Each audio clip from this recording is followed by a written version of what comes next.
Book of Exodus, Chapter 1, verses 1 to 22. Now these are the names of Israel's sons who came into Egypt with Jacob, each man who came with his household: Reuben, Simeon, Levi, and Judah, Issachar, Zebulun, and Benjamin, for Dan and Naphtali, Gad and Asher. And all those who were born to Jacob were 70 people, but Joseph was already in Egypt. Joseph eventually died, and also all his brothers and all that generation.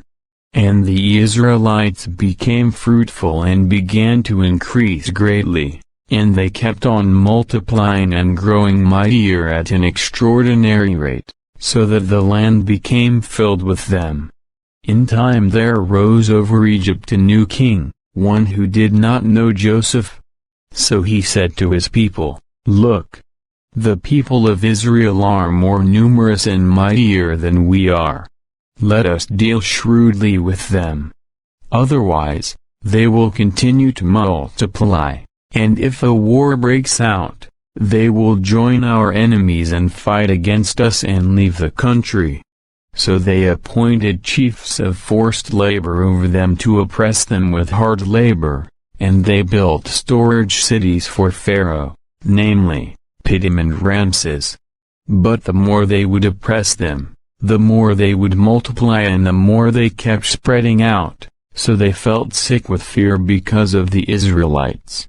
Consequently, the Egyptians forced the Israelites into harsh slavery. They made their life bitter with hard labor, as they worked with clay mortar and bricks and in every form of slavery in the field. Yes, they made them toil in harsh conditions in every form of slavery.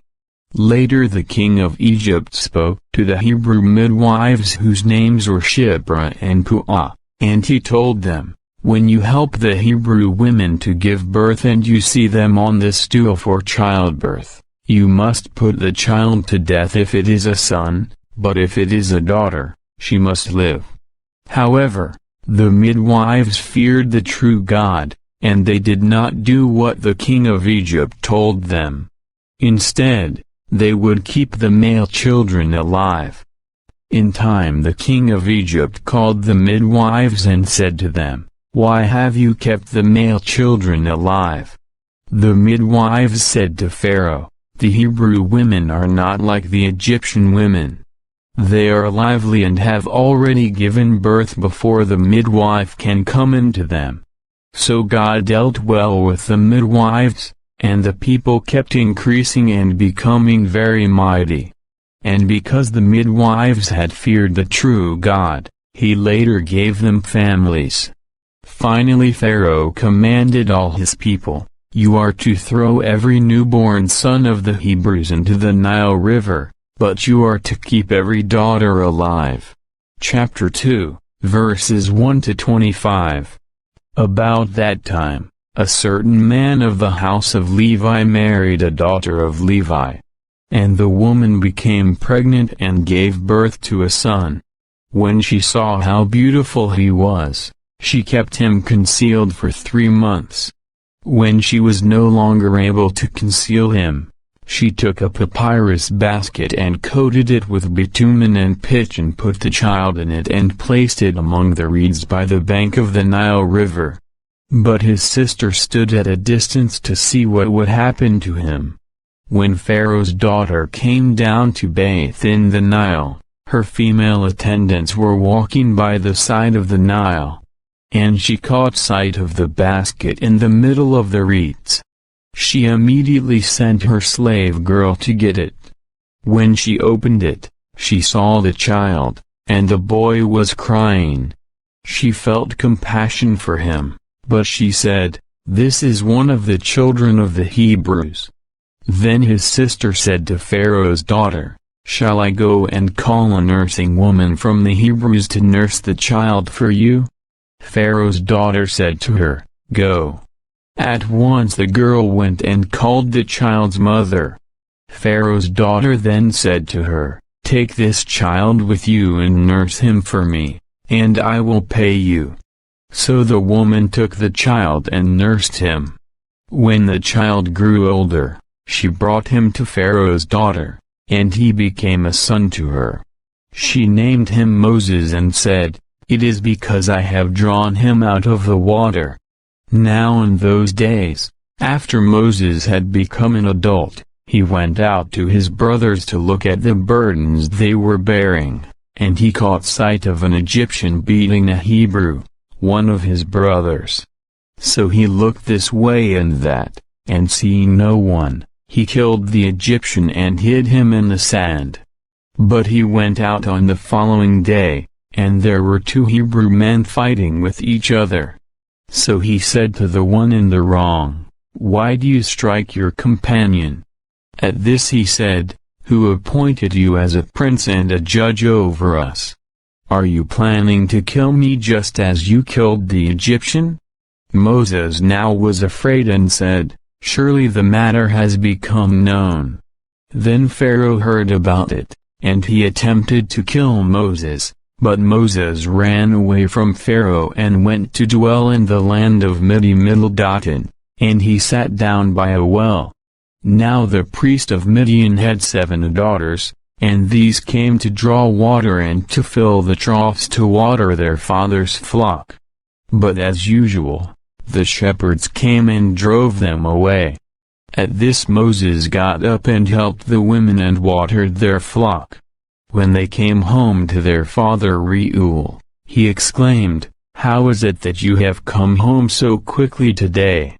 They replied, "A certain Egyptian rescued us from the shepherds, and he even drew water for us and watered the flock." He said to his daughters, "But where is he? Why did you leave the man behind? Call him, so that he may eat with us." After that Moses consented to stay with the man, and he gave his daughter Zipporah to Moses in marriage. Later she bore a son, and he named him Gershom, for he said, "I have become a foreign resident in a foreign land." After a long time, the king of Egypt died, but the Israelites continued to groan because of the slavery and to cry out in complaint, and their cry for help because of the slavery kept going up to the true God. In time God heard their groaning, and God remembered his covenant with Abraham, Isaac, and Jacob. So God looked on the Israelites, and God took notice. Chapter 3, verses 1 to 22. Moses became a shepherd of the flock of his father-in-law Jethro, the priest of Midian. While he was leading the flock to the west side of the wilderness, he eventually came to the mountain of the true God, to Horeb.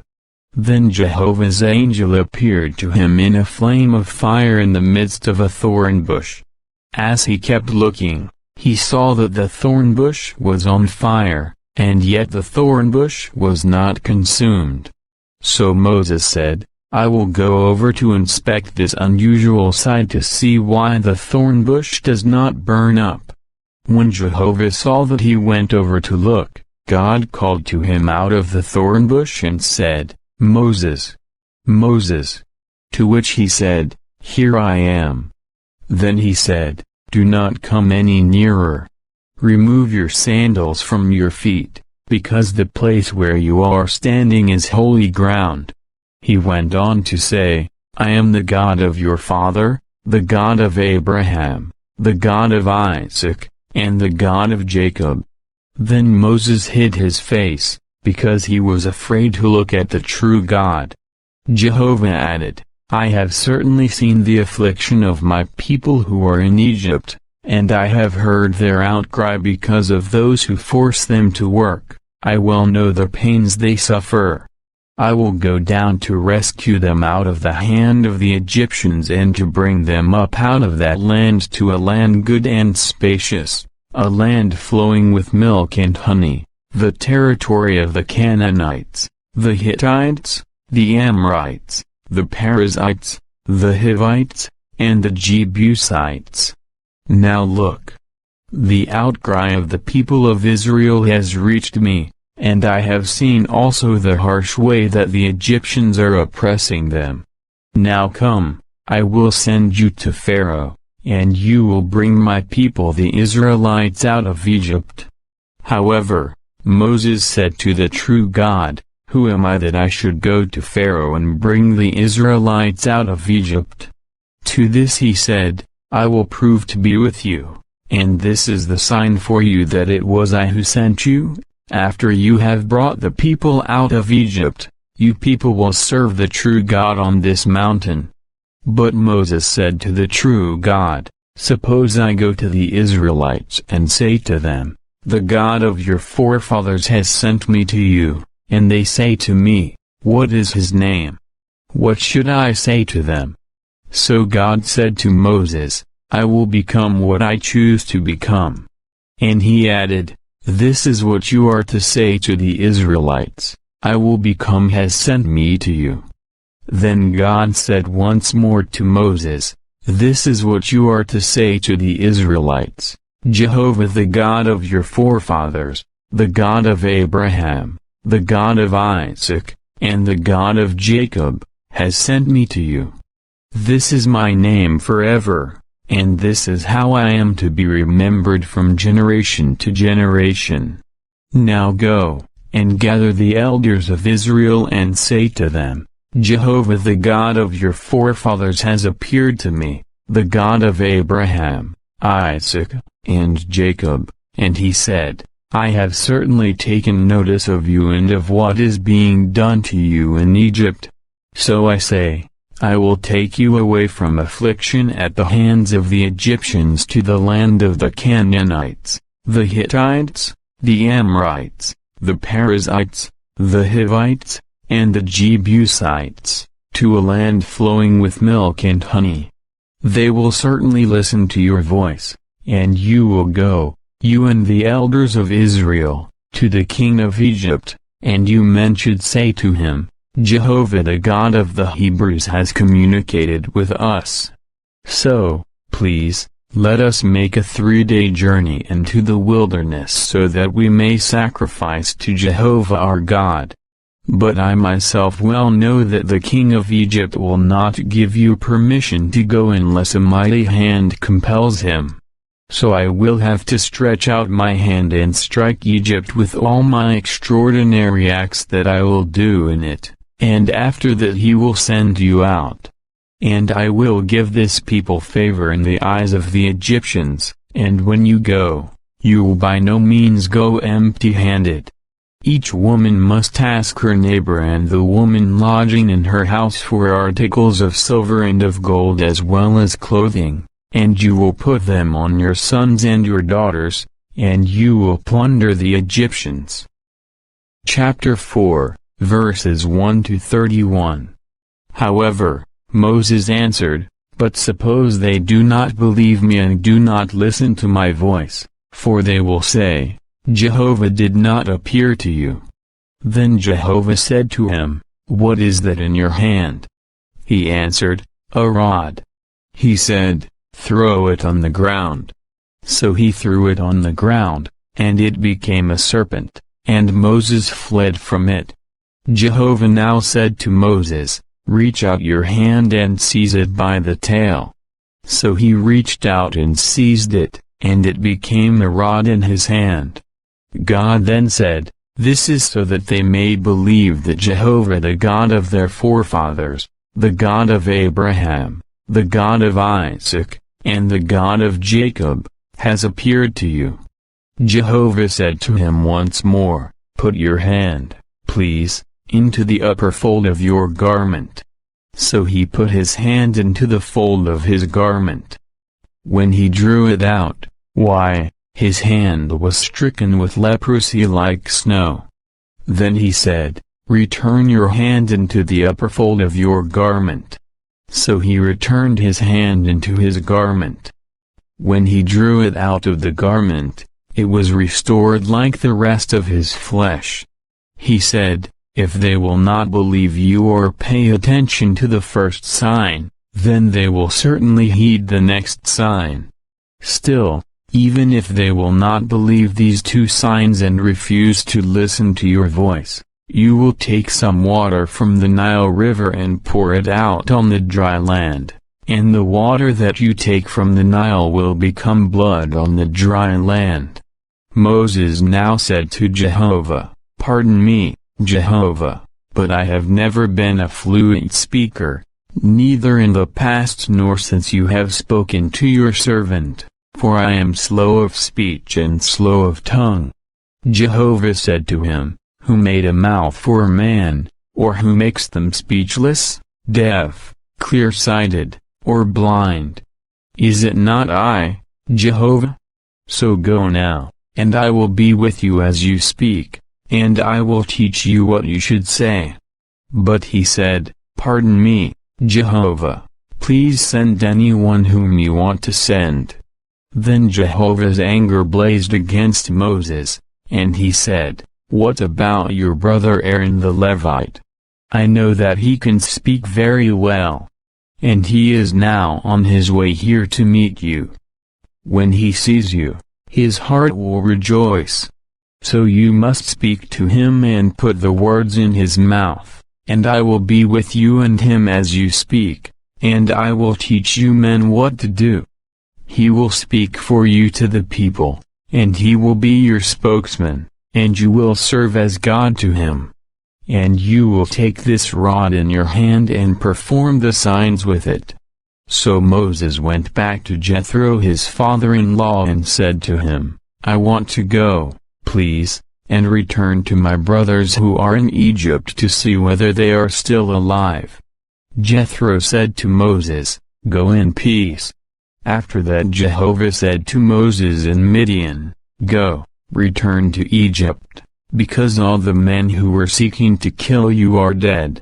Then Moses took his wife and his sons and lifted them onto a donkey, and he started back to the land of Egypt.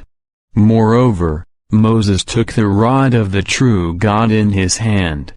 Then Jehovah said to Moses, "After you have returned to Egypt, see that you perform before Pharaoh all the miracles that I have empowered you to do. But I will allow his heart to become obstinate, and he will not send the people away. You must say to Pharaoh, 'This is what Jehovah says, Israel is my son, my firstborn. I say to you, send my son away so that he may serve me. But if you refuse to send him away, I am going to kill your son, your firstborn.'" Now on the road at the lodging place, Jehovah met him and was seeking to put him to death. Finally Zipporah took a flint and circumcised her son and caused his foreskin to touch his feet and said, "It is because you are a bridegroom of blood to me." So he let him go. At that time she said, "A bridegroom of blood, because of the circumcision." Then Jehovah said to Aaron, "Go into the wilderness to meet Moses." So he went and met him at the mountain of the true God and greeted him with a kiss. And Moses told Aaron all the words of Jehovah, who had sent him, and all the signs that he had commanded him to do. After that Moses and Aaron went and gathered all the elders of the Israelites. Aaron told them all the words that Jehovah had spoken to Moses, and he performed the signs before the eyes of the people. At this the people believed. When they heard that Jehovah had turned his attention to the Israelites and that he had seen their affliction, they bowed down and prostrated themselves. Chapter 5, verses 1 to 23.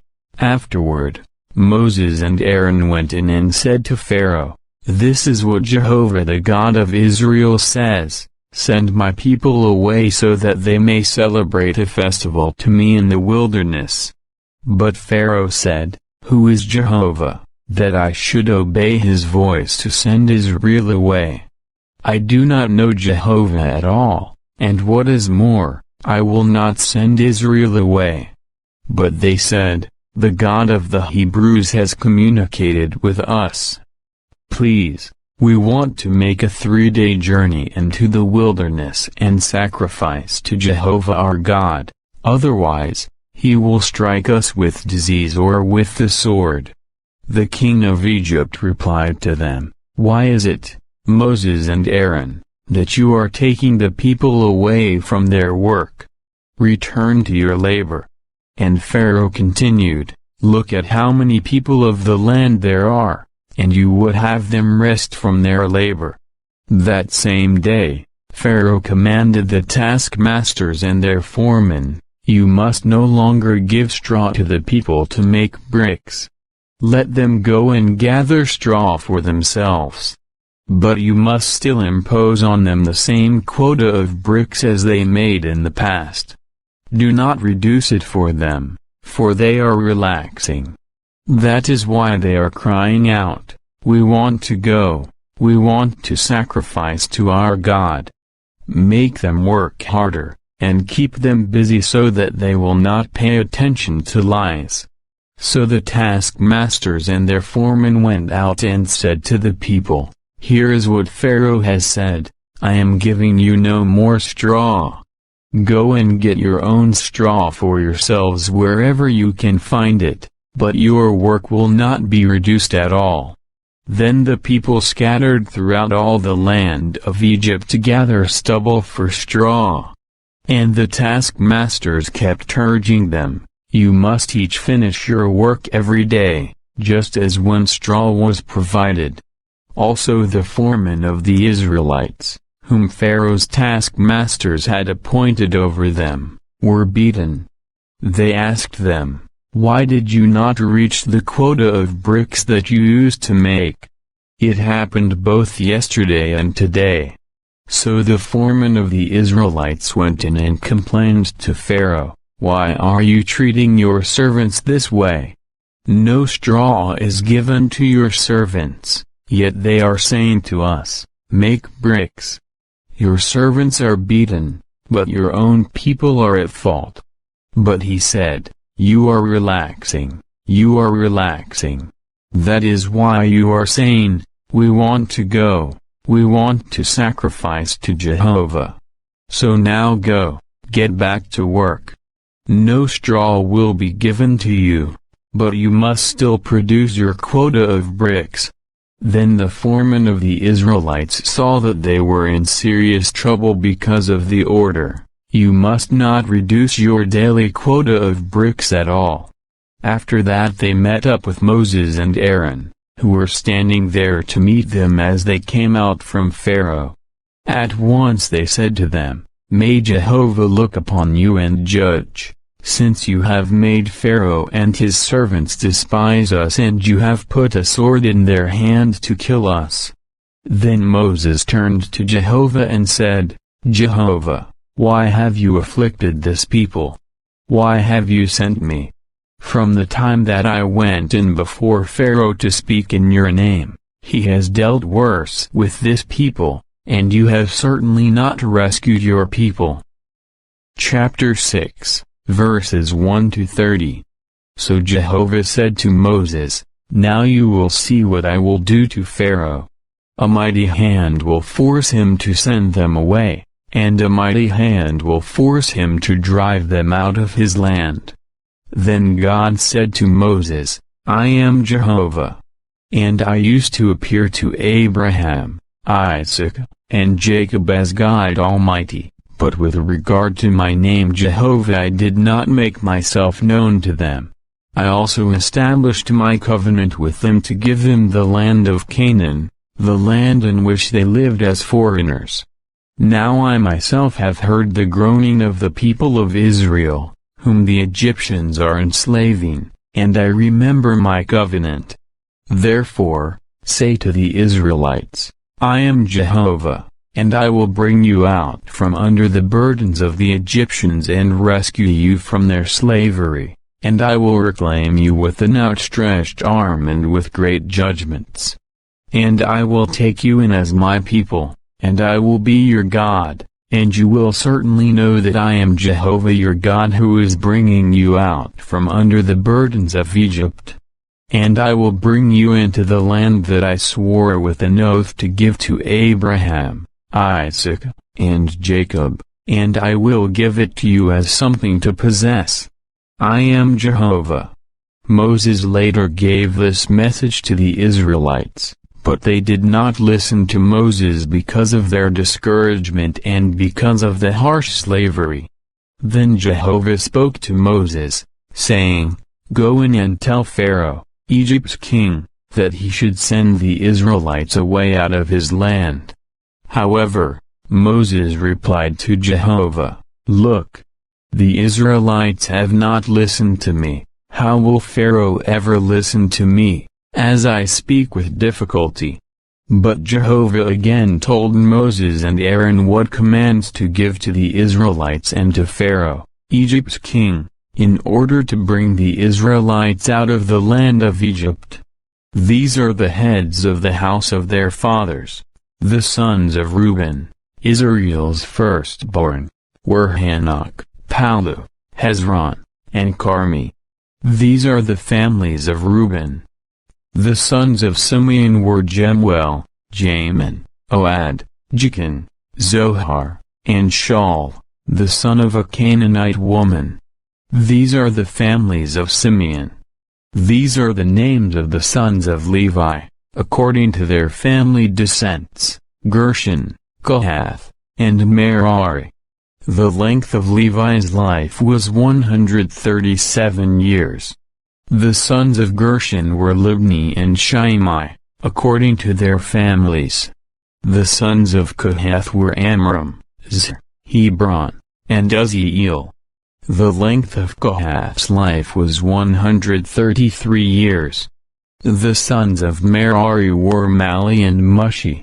These were the families of the Levites, according to their family descents. Now Amram took Jochebed, his father's sister, as his wife. She bore him Aaron and Moses.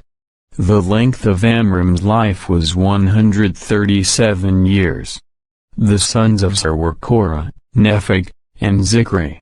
The sons of Uzziel were Mishael, Elzaphan, and Sithri.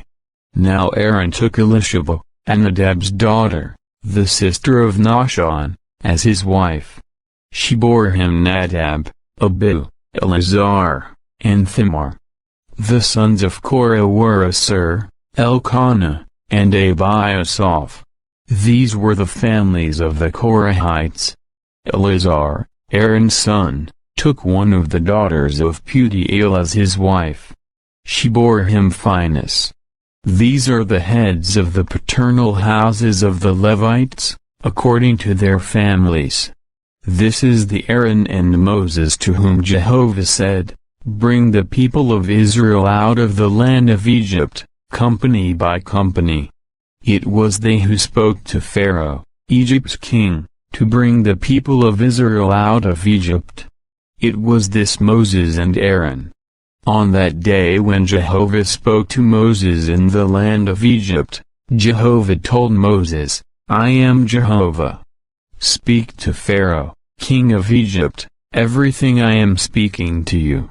Then Moses said before Jehovah, "Look, I speak with difficulty, so how will Pharaoh ever listen to me?"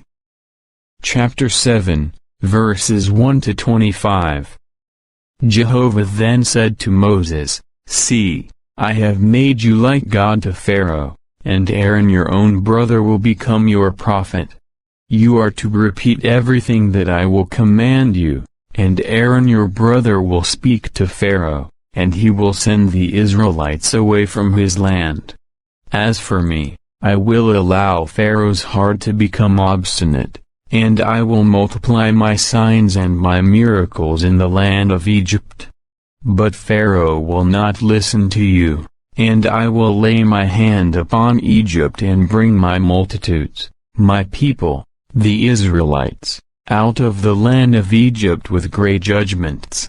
And the Egyptians will certainly know that I am Jehovah when I stretch out my hand against Egypt and bring the Israelites out from among them." Moses and Aaron did what Jehovah had commanded them. They did just so. Moses was 80 years old and Aaron was 83 years old when they spoke to Pharaoh. Jehovah now said to Moses and Aaron, "If Pharaoh says to you, 'Perform a miracle,' then tell Aaron, 'Take your rod and throw it down before Pharaoh. It will become a big snake.'" So Moses and Aaron went into Pharaoh and did exactly as Jehovah had commanded. Aaron threw his rod down before Pharaoh and his servants, and it became a big snake. However, Pharaoh summoned the wise men and the sorcerers, and the magic-practicing priests of Egypt also did the same thing with their magic. Each one threw down his rod, and they became big snakes, but Aaron's rod swallowed up their rods. Still, Pharaoh's heart became obstinate, and he did not listen to them, just as Jehovah had said. Then Jehovah said to Moses, "Pharaoh's heart is unresponsive. He has refused to send the people away. Go to Pharaoh in the morning. Look, he is going out to the water. And you should station yourself to meet him by the edge of the Nile River, and take with you in your hand the rod that turned into a serpent. And you must say to him, 'Jehovah the God of the Hebrews has sent me to you, and he says, Send my people away so that they may serve me in the wilderness, but you have not obeyed until now. This is what Jehovah says, by this you will know that I am Jehovah. Here I am striking the water that is in the Nile River with the rod that is in my hand, and it will turn into blood. And the fish that are in the Nile will die, and the Nile will stink, and the Egyptians will find it impossible to drink water from the Nile."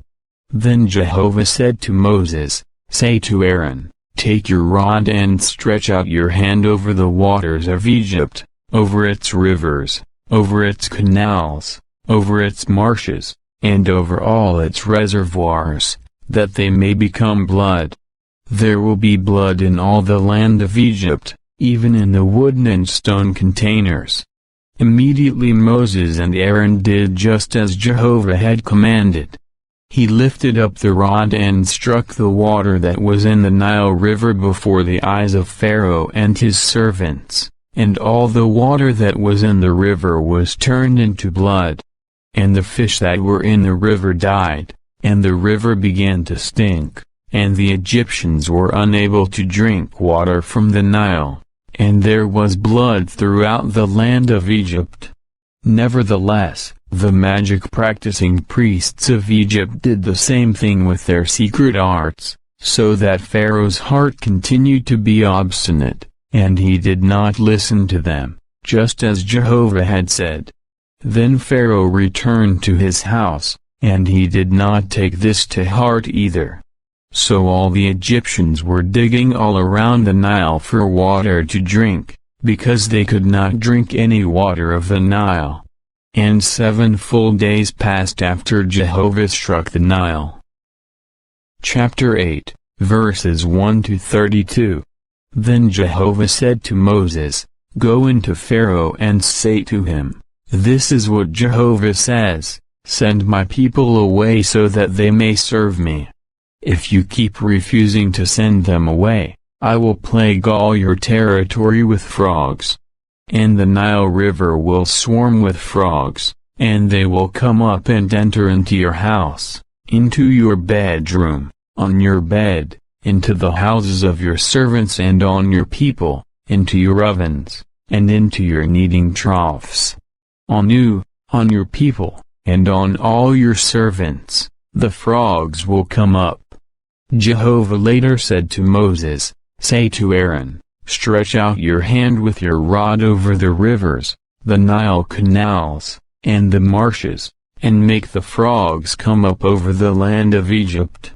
So Aaron stretched out his hand over the waters of Egypt, and the frogs began to come up and to cover the land of Egypt. However, the magic-practicing priests did the same thing by their secret arts, and they too made the frogs come up over the land of Egypt. Pharaoh then called Moses and Aaron and said, "Plead with Jehovah to remove the frogs from me and my people, as I want to send the people away so that they may sacrifice to Jehovah." Then Moses said to Pharaoh, "I leave to you the honor of telling me when I should plead to have the frogs removed from you, your servants, your people, and your houses. Only in the Nile River will they be left." To this he said, "Tomorrow." So he said, "It will be according to your word so that you may know that there is no one else like Jehovah our God. The frogs will depart from you, your houses, your servants, and your people. They will be left only in the Nile."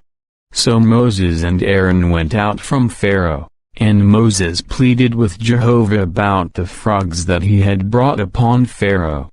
Then Jehovah did as Moses asked, and the frogs began to die in the houses, the courtyards, and the fields. They were piling them up in countless heaps, and the land began to stink. When Pharaoh saw that there was relief, he hardened his heart and he refused to listen to them, just as Jehovah had said. Jehovah now said to Moses, "Say to Aaron, stretch out your rod and strike the dust of the earth, and it must become gnats in all the land of Egypt." And they did this. Aaron stretched out his hand with his rod and struck the dust of the earth, and the gnats came on man and beast.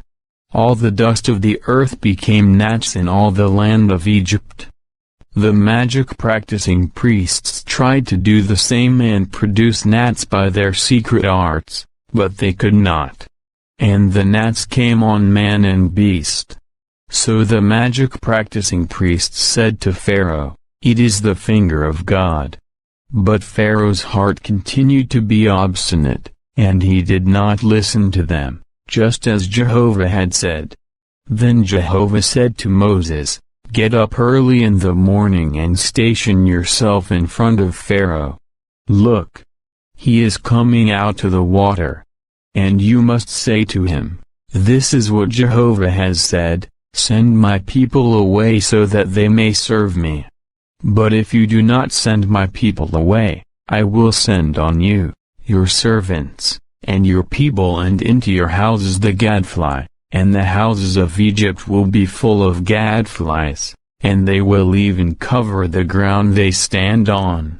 On that day I will certainly set apart the land of Goshen, where my people are dwelling. No gadflies will exist there, and by this you will know that I, Jehovah, am here in the land. And I will make a distinction between my people and your people. Tomorrow this sign will take place." And Jehovah did so, and heavy swarms of gadflies began to invade the house of Pharaoh and the houses of his servants and all the land of Egypt. The land was ruined by the gadflies. Finally, Pharaoh called Moses and Aaron and said, "Go, sacrifice to your God in the land." But Moses said, "It is not proper to do so, because what we would sacrifice to Jehovah our God would be detestable to the Egyptians. If we would make a sacrifice that was detestable to the Egyptians right before their eyes, would they not stone us? We will make a 3-day journey into the wilderness, and there we will sacrifice to Jehovah our God, just as he has said to us." Pharaoh now said, "I will send you away to sacrifice to Jehovah your God in the wilderness. Only, you must not go so far away. Plead in my behalf." Then Moses said, "Now I am going away from you, and I will plead with Jehovah, and the gadflies will depart from Pharaoh, his servants, and his people tomorrow. But Pharaoh must stop trifling with us by refusing to send the people away to sacrifice to Jehovah." Moses then went out from Pharaoh and pleaded with Jehovah. So Jehovah did according to Moses' word, and the gadflies departed from Pharaoh, his servants, and his people. Not one was left. However, Pharaoh again hardened his heart and did not send the people away. Chapter 9, verses 1 to 35. So Jehovah said to Moses, "Go into Pharaoh and say to him, This is what Jehovah the God of the Hebrews has said, Send my people away so that they may serve me. But if you refuse to send them away and you keep holding them, look, Jehovah's hand will come against your livestock in the field.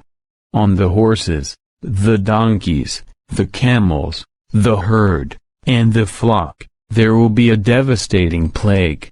And Jehovah will certainly make a distinction between the livestock of Israel and the livestock of Egypt, and nothing that belongs to the Israelites will die. Moreover, Jehovah set an appointed time, saying, Tomorrow Jehovah will do this in the land. And Jehovah did this on the very next day, and all sorts of livestock of Egypt began to die. But not one of Israel's livestock died. When Pharaoh inquired, look, not so much as one of Israel's livestock had died. Nevertheless, Pharaoh's heart continued to be unresponsive, and he did not send the people away. Jehovah then said to Moses and Aaron, Fill both of your hands with soot from a kiln, and Moses must throw it into the air in front of Pharaoh. And it will become a fine dust on all the land of Egypt, and it will become festering boils on man and beast in all the land of Egypt. So they took soot from a kiln and stood before Pharaoh, and Moses tossed it into the air, and it became festering boils breaking out on man and beast. The magic-practicing priests were unable to stand before Moses because of the boils, for they had developed on the magic-practicing priests and on all the Egyptians. But Jehovah allowed Pharaoh's heart to become obstinate, and he did not listen to them, just as Jehovah had told Moses. Then Jehovah said to Moses, Get up early in the morning and station yourself in front of Pharaoh, and say to him, This is what Jehovah the God of the Hebrews has said, Send my people away so that they may serve me. For now I am directing all my blows to strike your heart, your servants, and your people, so that you may know that there is no one like me in all the earth. For by now I could have thrust my hand out to strike you and your people with a devastating plague, and you would have been wiped out from the earth. But for this very reason I have kept you in existence, to show you my power and to have my name declared in all the earth. Are you still behaving arrogantly against my people by not sending them away? Here I will cause a very great hail to rain down tomorrow about this time, such as has never occurred in Egypt from the day it was founded until now. Therefore, send word to bring all your livestock and all that is yours in the field under shelter. Every man and beast caught in the field and not brought into the house will die when the hail comes down on them. Anyone among Pharaoh's servants who feared Jehovah's word quickly brought his own servants and his livestock into the houses, but whoever did not take Jehovah's word to heart left his servants and his livestock in the field. Jehovah now said to Moses, Stretch out your hand toward the heavens, so that hail may come down on all the land of Egypt, on man and beast and all the vegetation of the field in the land of Egypt. So Moses stretched out his rod toward the heavens, and Jehovah sent thunder and hail, and fire fell down to the earth, and Jehovah kept making it rain down hail on the land of Egypt. There was hail, and there was fire flashing in the midst of the hail. It was very heavy, there had never been any like it in the land since Egypt had become a nation. The hail struck everything in the field throughout the land of Egypt, from man to beast, and it struck down all the vegetation and shattered all the trees of the field. Only in the land of Goshen, where the Israelites were, there was no hail. So Pharaoh sent for Moses and Aaron and said to them, I have sinned this time. Jehovah is righteous, and I and my people are in the wrong. Plead with Jehovah that there may be an end to God's thunder and hail. Then I will be willing to send you away, and you will not stay any longer. So Moses said to him, As soon as I go out of the city, I will spread out my hands before Jehovah. The thunder will stop and the hail will not continue any longer, so that you may know that the earth belongs to Jehovah. But as for you and your servants, I know already that even then, you will not fear Jehovah God. Now the flax and the barley had been struck down, because the barley was in the ear and the flax had flower buds. But the wheat and the spelt had not been struck down, because they were later crops. Moses now went out of the city from Pharaoh and spread out his hands before Jehovah, and the thunder and the hail stopped and the rain quit pouring down on the earth. When Pharaoh saw that the rain, the hail, and the thunder had stopped, he sinned again and hardened his heart, he as well as his servants. And Pharaoh's heart continued obstinate, and he did not send the Israelites away, just as Jehovah had stated through Moses. Chapter 10, verses 1 to 29.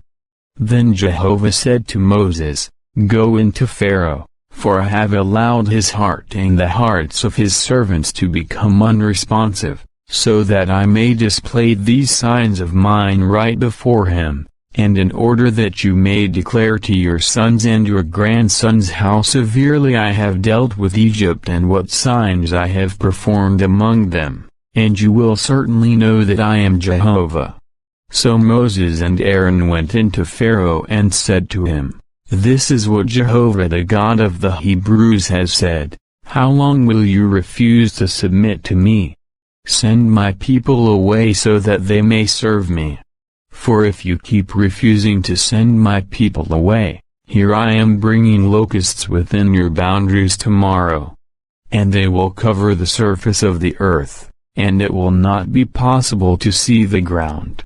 They will eat up what escaped the hail and was left for you, and they will eat all your trees that are growing in the field. They will fill your houses, the houses of all your servants, and the houses of all Egypt to an extent that your fathers and your grandfathers never saw from the time they have been in this land until today. With that he turned and went out from Pharaoh. Then Pharaoh's servants said to him, How long will this man continue to menace us? Send the men away so that they may serve Jehovah their God. Do you not yet realize that Egypt has been ruined? So Moses and Aaron were brought back to Pharaoh, and he said to them, Go, serve Jehovah your God. But just who will be going? Then Moses said, We will go with our young people, our old people, our sons, our daughters, our sheep, and our cattle, because we will hold a festival to Jehovah. He said to them, If I ever send you and your children away, then Jehovah is indeed with you. It is clear that you intend to do something evil. No. Only your men may go and serve Jehovah, for that is what you requested. With that they were driven out from before Pharaoh. Jehovah now said to Moses, Stretch out your hand over the land of Egypt for the locusts, so that they may come up over the land of Egypt and eat up all the vegetation of the land, everything that the hail has let remain. At once Moses stretched out his rod over the land of Egypt, and Jehovah caused an east wind to blow on the land all that day and all night. The morning came, and the east wind brought the locusts. And the locusts came up over all the land of Egypt and settled down on the whole territory of Egypt. It was extremely severe, never before had there been so many locusts, nor would there ever be so many again. They covered the surface of the entire land, and the land grew dark with them. They devoured all the vegetation of the land and all the fruit of the trees that the hail had left. Nothing green was left on the trees or on the vegetation of the field in all the land of Egypt. So Pharaoh quickly called Moses and Aaron and said, "I have sinned against Jehovah your God and against you. Now, please, pardon my sin just this once, and plead with Jehovah your God that he just remove this deadly plague from upon me." So he went out from Pharaoh and pleaded with Jehovah. Then Jehovah caused the wind to shift, and it became a very stiff west wind, and it carried the locusts away and drove them into the Red Sea. Not a single locust remained in all the territory of Egypt. However, Jehovah allowed Pharaoh's heart to become obstinate, and he did not send the Israelites away. Jehovah then said to Moses, "Stretch out your hand toward the heavens so that there may be darkness over the land of Egypt, a darkness so thick that it can be felt." Moses immediately stretched out his hand toward the heavens, and there was a dense darkness in all the land of Egypt for 3 days. They did not see one another, and none of them got up from where they were for 3 days, but all the Israelites had light in their dwellings. Pharaoh then called Moses and said, "Go, serve Jehovah. Only your sheep and your cattle will remain behind. Even your children may go with you." But Moses said, "You yourself will also provide us with sacrifices and burnt offerings, and we will offer them to Jehovah our God. Our livestock will also go with us. Not an animal will be allowed to remain, because we will be using some of them to worship Jehovah our God, and we do not know what we will offer in worship to Jehovah until we arrive there." So Jehovah allowed Pharaoh's heart to become obstinate, and he did not consent to send them away. Pharaoh said to him, "Get out of my sight. Make sure that you do not try to see my face again, for on the day you see my face, you will die." To this Moses said, "Just as you have spoken, I will not try to see your face again." Chapter 11 verses 1 to 10. Then Jehovah said to Moses, "One more plague I am going to bring upon Pharaoh and Egypt. After that he will send you away from here. When he does send you away, he will literally drive you out of here. Now tell the people that all the men and women should ask their neighbor for articles of silver and of gold." And Jehovah gave the people favor in the eyes of the Egyptians. Moreover, Moses himself had become highly esteemed in the land of Egypt among Pharaoh's servants and among the people. Moses then said, "This is what Jehovah has said, about midnight I am going out into the midst of Egypt, and every firstborn in the land of Egypt will die, from the firstborn of Pharaoh who is sitting on his throne to the firstborn of the slave girl who is working at the handmill, and every firstborn of the livestock. Throughout all the land of Egypt, there will be a great outcry such as has never occurred nor will ever occur again. But not even a dog will bark at the Israelites, at the men or their livestock, so that you may know that Jehovah can make a distinction between the Egyptians and the Israelites. And all your servants will certainly come down to me and prostrate themselves to me, saying, 'Go, you and all the people who follow you. And after that I will go out.'" With that he went out from Pharaoh in the heat of anger. Jehovah then said to Moses, "Pharaoh will not listen to you, in order for my miracles to be multiplied in the land of Egypt." Moses and Aaron performed all these miracles before Pharaoh, but Jehovah allowed Pharaoh's heart to become obstinate, so that he did not send the Israelites away from his land. Chapter 12 verses 1 to 51. Jehovah now said to Moses and Aaron in the land of Egypt, "This month will be the beginning of the months for you. It will be the first of the months of the year for you. Speak to the entire assembly of Israel, saying, on the 10th day of this month, they should each take for themselves a sheep for their father's house, a sheep to a house.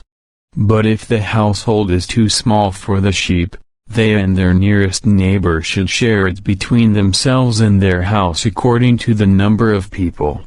When making the calculation, determine how much of the sheep each one will eat.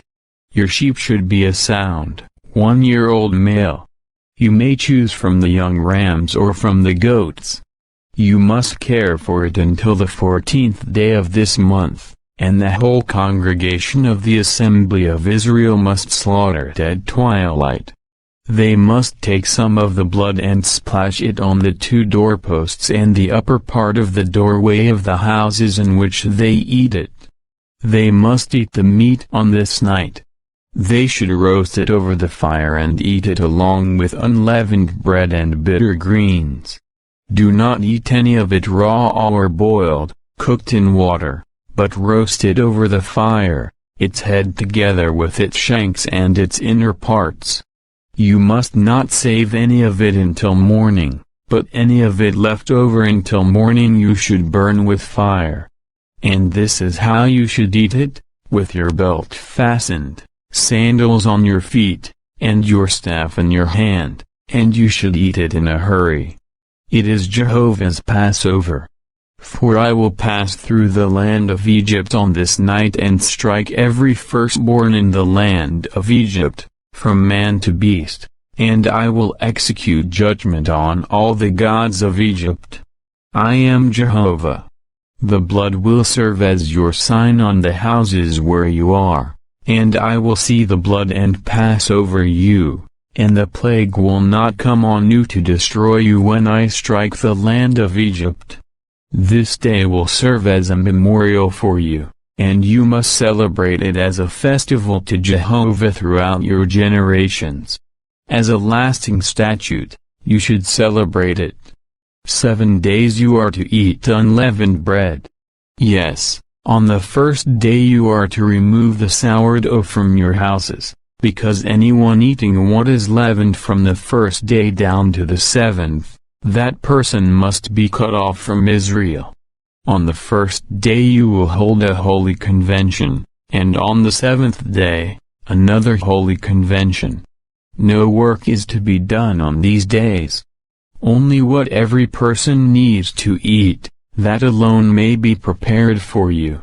You must keep the festival of unleavened bread, for on this very day, I will bring your multitudes out of the land of Egypt. And you must keep this day throughout your generations as a lasting statute. In the first month, on the 14th day of the month, in the evening, you are to eat unleavened bread until the 21st day of the month, in the evening. No sourdough is to be found in your houses for 7 days, because if anyone eats what is leavened, whether he is a foreigner or a native of the land, that person must be cut off from the assembly of Israel. You should not eat anything leavened. In all your homes, you are to eat unleavened bread. Moses promptly called all the elders of Israel and said to them, "Go and select young animals for each of your families, and slaughter the Passover sacrifice. Then you must dip a bunch of hyssop into the blood that is in a basin and strike the upper part of the doorway and the 2 doorposts with the blood, and none of you should go out of the entrance of his house until morning.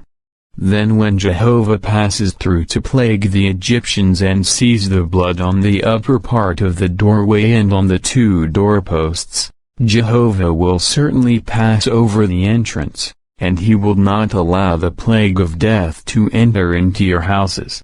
You must observe this event as a lasting regulation for you and your sons. And when you come into the land that Jehovah will give you just as he has stated, you must keep this observance. And when your sons ask you, What does this observance mean to you? You must say, it is the sacrifice of the Passover to Jehovah, who passed over the houses of the Israelites in Egypt when he plagued the Egyptians, but he spared our houses. Then the people bowed low and prostrated themselves. So the Israelites went and did just as Jehovah had commanded Moses and Aaron. They did just so. Then at midnight, Jehovah struck down every firstborn in the land of Egypt, from the firstborn of Pharaoh who was sitting on his throne to the firstborn of the captive who was in the prison, and every firstborn of the animals. Pharaoh got up that night along with all his servants and all the other Egyptians, and there was a great outcry among the Egyptians, because there was not a house where someone was not dead. At once he called Moses and Aaron by night and said, "Get up, get out from among my people, both you and the other Israelites. Go and serve Jehovah, just as you have said. Take also your flocks and your herds and go, just as you have said. But you must also bless me." And the Egyptians began to urge the people to depart quickly out of the land because, as they said, "We are all as good as dead." So the people carried their flour dough before it was leavened, with their kneading troughs wrapped up in their clothing on their shoulder. The Israelites did what Moses had told them and asked the Egyptians for articles of silver and of gold as well as clothing. Jehovah gave the people favor in the eyes of the Egyptians, so that they gave them what they asked for, and they plundered the Egyptians. Then the Israelites departed from Ramah-Middle-Dotzes for Succoth, about 600,000 men on foot, besides children. And a vast mixed company also went with them, as well as flocks and herds, a great number of livestock. They began to bake the dough that they brought from Egypt into round loaves of unleavened bread. It was not leavened, because they had been driven out of Egypt so suddenly that they had not prepared any provisions for themselves. The dwelling of the Israelites, who had dwelled in Egypt, was 430 years. At the end of the 430 years, on this very day, all the multitudes of Jehovah went out of the land of Egypt. It is a night on which they will celebrate Jehovah's bringing them out of the land of Egypt. This night is to be observed to Jehovah by all the people of Israel throughout their generations. Then Jehovah said to Moses and Aaron, "This is the statute of the Passover, no foreigner may eat of it. But if someone has a slave man who was purchased with money, you should circumcise him. Only then may he share in eating it. A settler and a hired worker may not eat of it. In one house it is to be eaten. You must not take any of the meat outside of the house, and you must not break any of its bones. All the assembly of Israel are to celebrate it. If a foreigner resides with you and he wants to celebrate the Passover to Jehovah, every male of his must be circumcised. Then he may come near to celebrate it, and he will become like a native of the land. But no uncircumcised man may eat of it. One law will apply for the native and for the foreigner who is residing among you."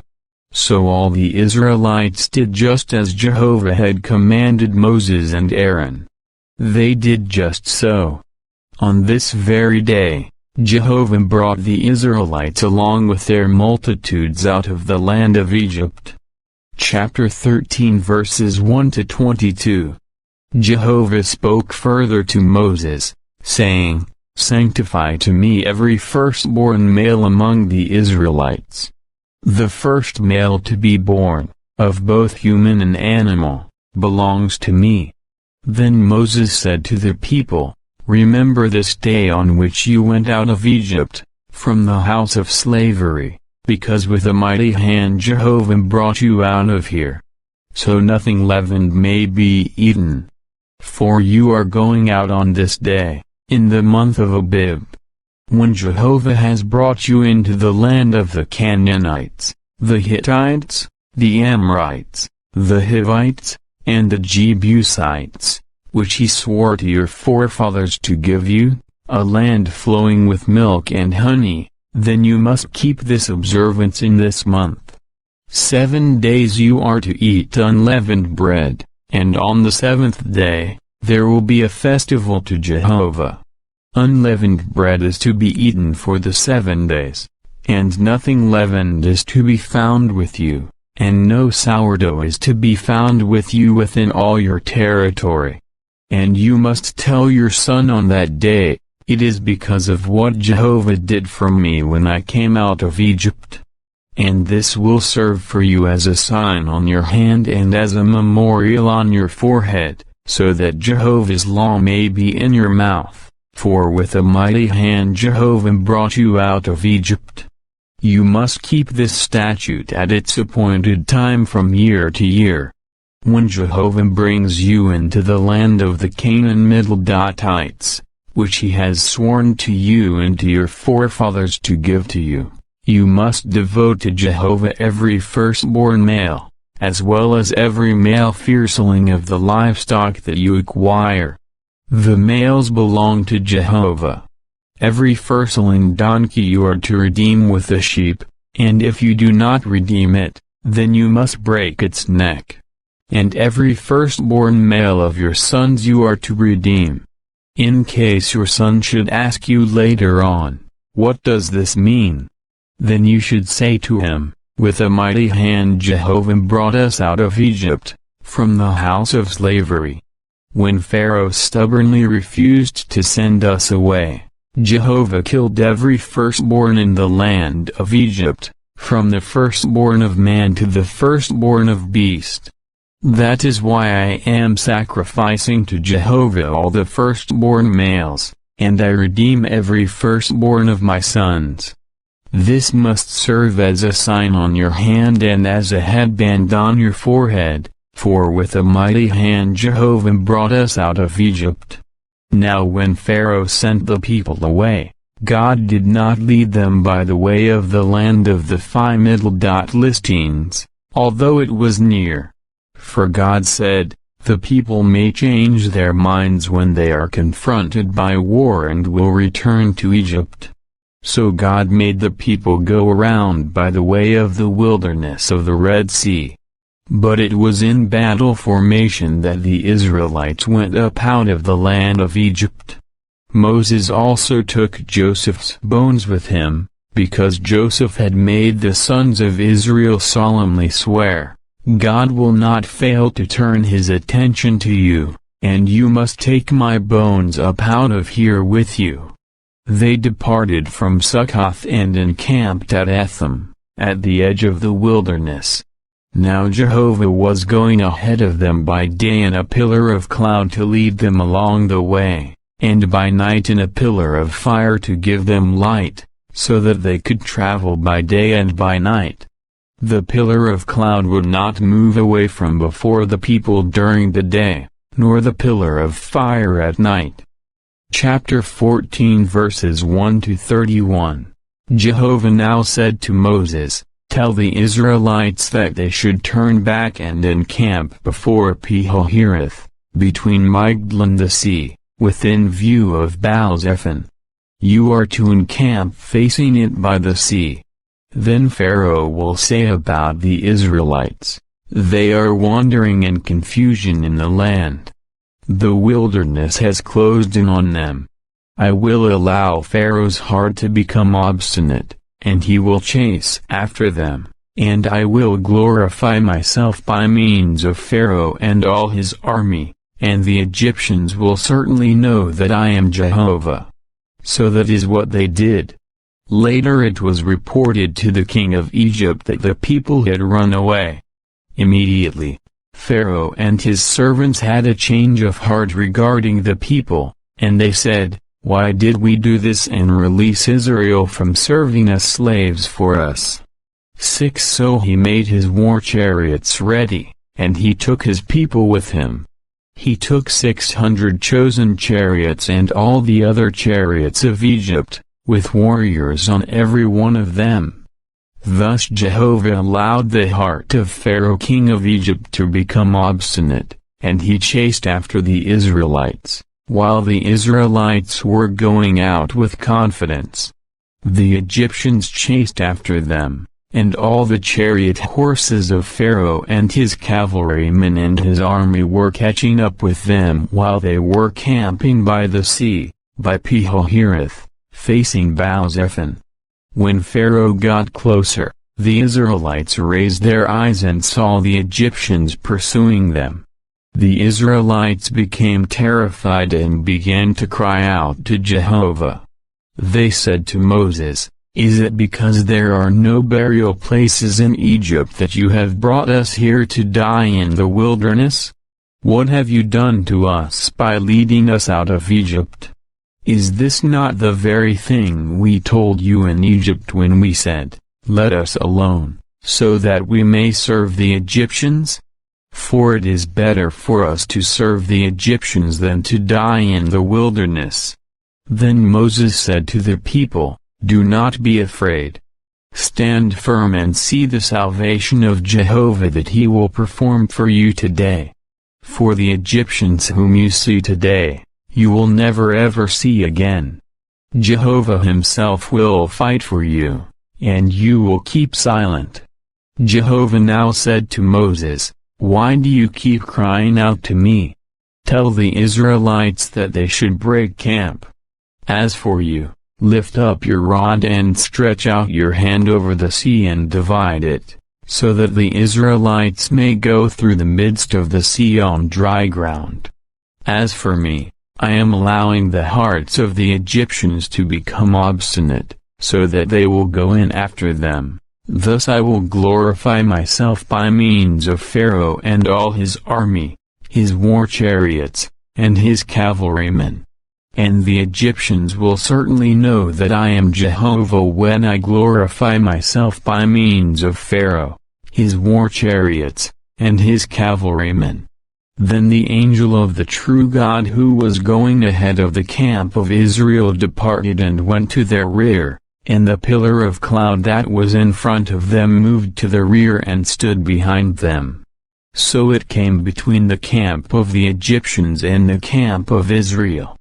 On the one side, it was a dark cloud. On the other side, it was lighting up the night.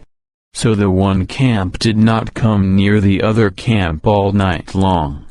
Moses now stretched out his hand over the sea, and Jehovah drove the sea back with a strong east wind all night long, turning the sea basin into dry ground, and the waters divided. So the Israelites went through the midst of the sea on dry ground, while the waters formed a wall on their right hand and on their left.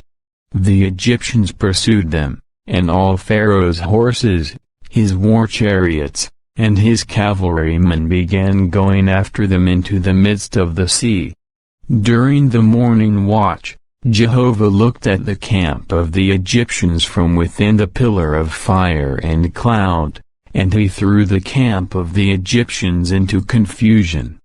He kept taking wheels off their chariots so that they were driving them with difficulty, and the Egyptians were saying, "Let us flee from any contact with Israel, because Jehovah is fighting for them against the Egyptians." Then Jehovah said to Moses, "Stretch out your hand over the sea so that the waters may come back over the Egyptians, their war chariots, and their cavalrymen." Moses at once stretched out his hand over the sea, and as morning approached, the sea returned to its normal condition. As the Egyptians fled from it, Jehovah shook the Egyptians off into the midst of the sea.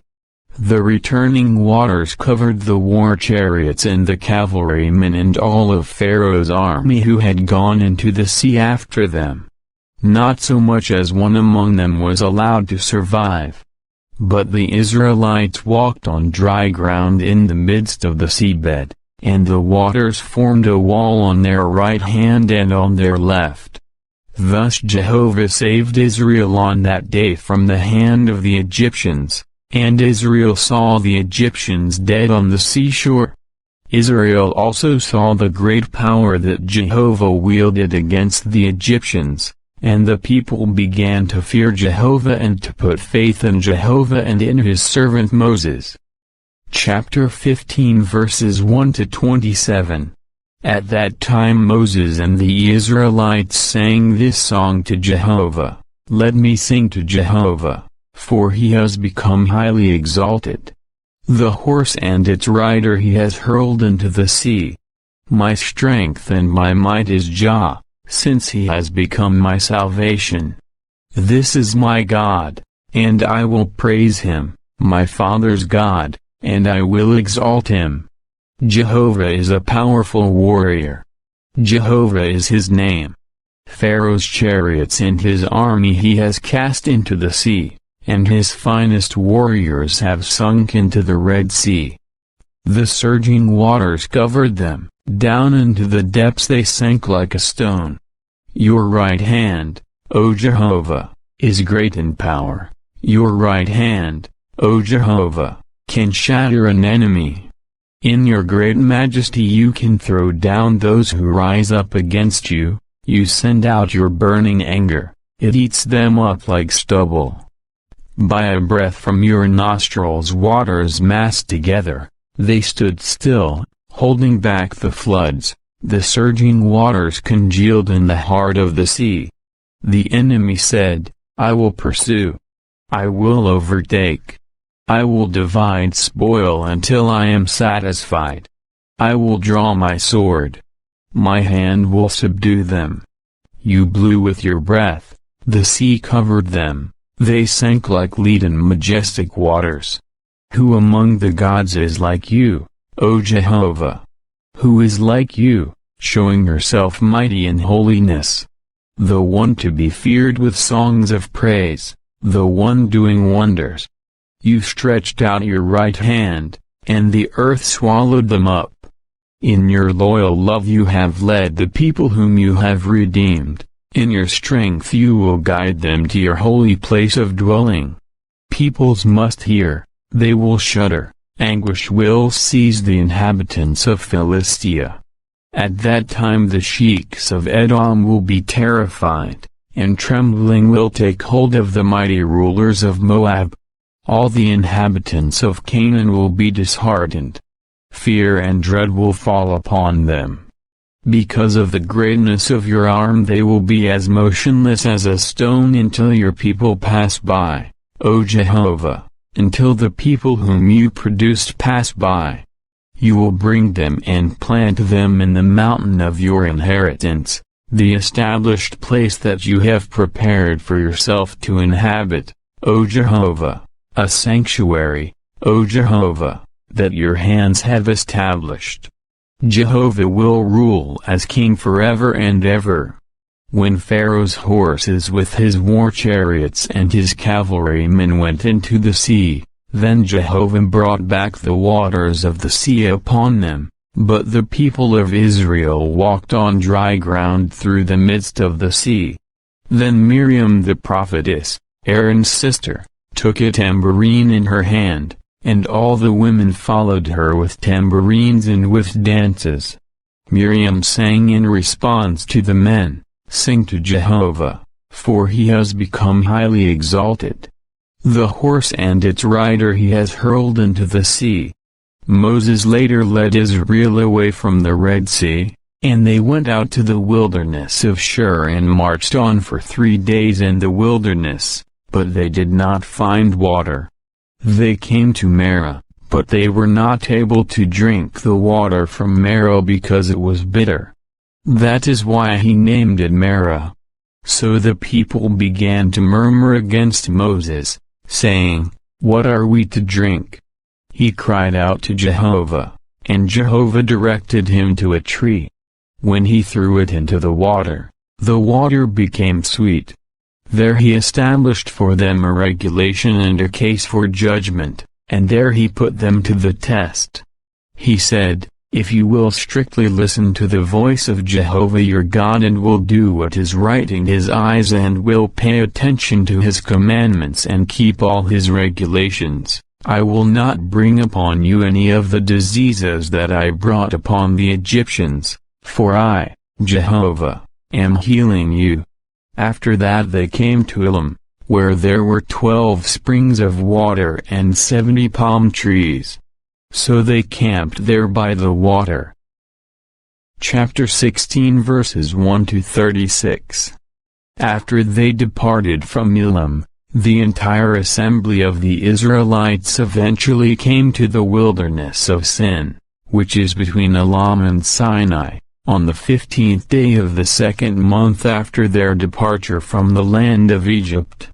Then the entire assembly of the Israelites began to murmur against Moses and Aaron in the wilderness. The Israelites kept saying to them, "If only we had died by Jehovah's hand in the land of Egypt while we were sitting by the pots of meat, while we were eating bread to satisfaction. Now you have brought us out into this wilderness to put this whole congregation to death by famine." Then Jehovah said to Moses, "Here I am raining down bread for you from the heavens, and each of the people should go out to gather his amount day by day, so that I may put them to the test to see whether they will walk in my law or not. But on the 6th day when they prepare what they have gathered, it is to be double the amount that they pick up on each of the other days." So Moses and Aaron said to all the Israelites, "In the evening you will certainly know that it is Jehovah who brought you out of the land of Egypt. In the morning you will see Jehovah's glory, for he has heard your murmurings against Jehovah. Who are we that you should murmur against us?" Moses continued, "When Jehovah gives you meat to eat in the evening and in the morning bread to satisfaction, you will see that Jehovah has heard your murmurings that you are murmuring against him. But who are we? Your murmurings are not against us, but against Jehovah." Then Moses said to Aaron, "Tell the entire assembly of the Israelites, 'Come near before Jehovah, for he has heard your murmurings.'" As soon as Aaron had spoken to the entire assembly of the Israelites, they turned and faced toward the wilderness, and look! Jehovah's glory appeared in the cloud. Jehovah spoke further to Moses, saying, "I have heard the murmurings of the Israelites. Tell them, at twilight you will eat meat, and in the morning you will be satisfied with bread, and you will certainly know that I am Jehovah your God." So that evening quail came and covered the camp, and in the morning a layer of dew was all around the camp. When the layer of dew evaporated, there was a fine, flaky substance on the surface of the wilderness, as fine as frost on the ground. When the Israelites saw it, they began to say to one another, "What is it?" For they did not know what it was. Moses said to them, "It is the bread that Jehovah has given you for food. This is what Jehovah has commanded, each one should gather it according to how much he can eat. You are to take an omer measure for each individual according to the number of the people that each of you has in his tent." The Israelites began to do so. They gathered it, some gathering much and some gathering little. When they would measure it by the omer, the one who had gathered much had no surplus and the one who had gathered little had no shortage. They each gathered it according to what they could eat. Then Moses said to them, "Nobody should leave any of it until the morning." But they did not listen to Moses. When some men left some of it until the morning, it bred worms and stank, and Moses became indignant at them. They would pick it up morning by morning, each one according to what he could eat. When the sun got hot, it melted. On the 6th day, they picked up twice as much bread, 2 omer measures for each person. So all the chieftains of the assembly came and reported it to Moses. At that he said to them, "It is what Jehovah has said. Tomorrow there will be a complete rest, a holy Sabbath to Jehovah. Bake what you need to bake, and boil what you need to boil, then save whatever is left over and keep it until the morning." So they saved it until the morning, just as Moses had commanded, and it did not stink nor were there maggots in it. Then Moses said, "Eat it today, because today is a Sabbath to Jehovah. Today you will not find it on the ground. You will pick it up for 6 days, but on the 7th day, the Sabbath, there will be none." However, some of the people did go out to pick it up on the 7th day, but they found nothing. So Jehovah said to Moses, "How long will you refuse to keep my commandments and my laws? Take notice of the fact that Jehovah has given you the Sabbath. That is why he is giving you the bread for 2 days on the 6th day. Everyone must stay where he is, nobody is to leave his locality on the 7th day." So the people observed the Sabbath on the 7th day. The house of Israel named the bread manna. It was white like coriander seed, and its taste was like that of flat cakes with honey. Then Moses said, "This is what Jehovah has commanded, fill an omer measure of it as something to be kept throughout your generations, so that they may see the bread that I gave you to eat in the wilderness when I was bringing you out of the land of Egypt." So Moses said to Aaron, "Take a jar and put in it an omer measure of manna and deposit it before Jehovah as something to be kept throughout your generations." Just as Jehovah commanded Moses, Aaron placed it before the testimony so that it might be preserved. The Israelites ate the manna for 40 years, until they came to a land that was inhabited. They ate the manna until they came to the frontier of the land of Canaan. Now an omer is 1/10 of an ephah measure. Chapter 17 verses 1 to 16. The entire assembly of the Israelites departed from the wilderness of Sin by stages according to the order of Jehovah, and they camped at Rephidim. But there was no water for the people to drink. So the people began quarreling with Moses and saying, "Give us water to drink." But Moses said to them, "Why are you quarreling with me? Why do you keep putting Jehovah to the test?" But the people were very thirsty for water there, and they kept murmuring against Moses and saying, "Why have you brought us up out of Egypt to kill us and our sons and our livestock with thirst?" Finally Moses cried out to Jehovah, "What should I do with this people? A little longer and they will stone me." Then Jehovah said to Moses, "Go ahead of the people, and take with you some of the elders of Israel and your rod with which you struck the Nile River. Take it in your hand and walk on. Look, I will be standing before you there on the rock in Horeb. You must strike the rock, and water will come out of it, and the people will drink it." Moses did so before the eyes of the elders of Israel.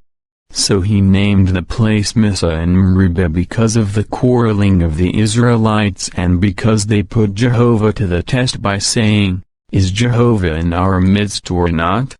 Then the Amalekites came and fought against Israel in Rephidim. At this Moses said to Joshua, "Choose men for us and go out to fight against the Amalekites. Tomorrow I will stand on top of the hill, with the rod of the true God in my hand." Then Joshua did just as Moses told him, and he fought against the Amalekites. And Moses, Aaron, and Hur went up to the top of the hill. As long as Moses kept his hands lifted up, the Israelites prevailed, but as soon as he would let down his hands, the Amalekites prevailed. When the hands of Moses were heavy, they took a stone and put it under him, and he sat on it. Then Aaron and Hur, one on each side, supported his hands, so that his hands remained steady until the sun set. Thus Joshua defeated Amalek and his people with the sword. Jehovah now said to Moses, "Write this as a memorial in the book and repeat it to Joshua, I will completely wipe out the memory of Amalek from under the heavens." Then Moses built an altar and named it Jehovah Nissi, saying, "Because his hand is against the throne of Jah, Jehovah will have war with Amalek from generation to generation." Chapter 18 verses 1 to 27. Now Jethro the priest of Midian, Moses' father-in-law, heard about all that God had done for Moses and for his people Israel, how Jehovah had brought Israel out of Egypt. Jethro, Moses' father-in-law, had taken in Zipporah, Moses' wife, when she was sent back to him, along with her 2 sons. One son was named Gershom, because Moses said, "I have become a foreign resident in a foreign land," and the other was named Eliezer, because he said, "The God of my father is my helper, who rescued me from Pharaoh's sword." So Jethro, Moses' father-in-law, along with Moses' sons and his wife, came to Moses into the wilderness where he was camping at the mountain of the true God. Then he sent word to Moses, "I, your father-in-law Jethro, am coming to you with your wife and her 2 sons." At once Moses went out to meet his father-in-law, and he bowed down and kissed him. Each of them asked about the other's welfare, and then they went into the tent. Moses related to his father-in-law all that Jehovah had done to Pharaoh and Egypt in behalf of Israel, all the hardships that had befallen them along the way, and how Jehovah had delivered them. Jethro rejoiced over all the good that Jehovah had done for Israel by rescuing them from Egypt. Then Jethro said, "Praised be Jehovah, who rescued you from Egypt and from Pharaoh, and who rescued the people from under Egypt's control. Now I know that Jehovah is greater than all the other gods, because of what he did to those who acted arrogantly against his people."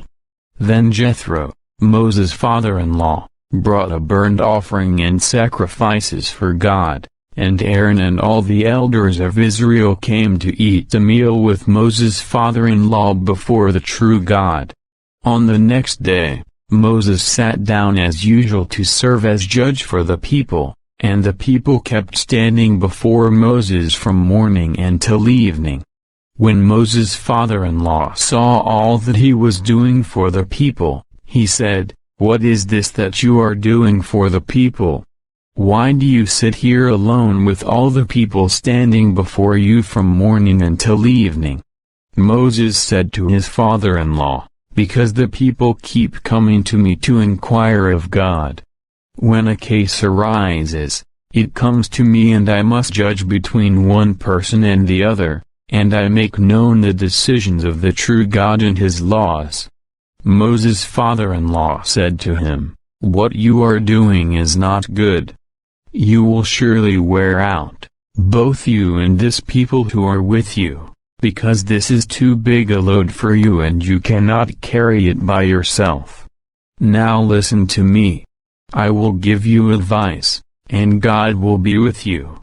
You serve as representative for the people before the true God, and you must bring the cases to the true God.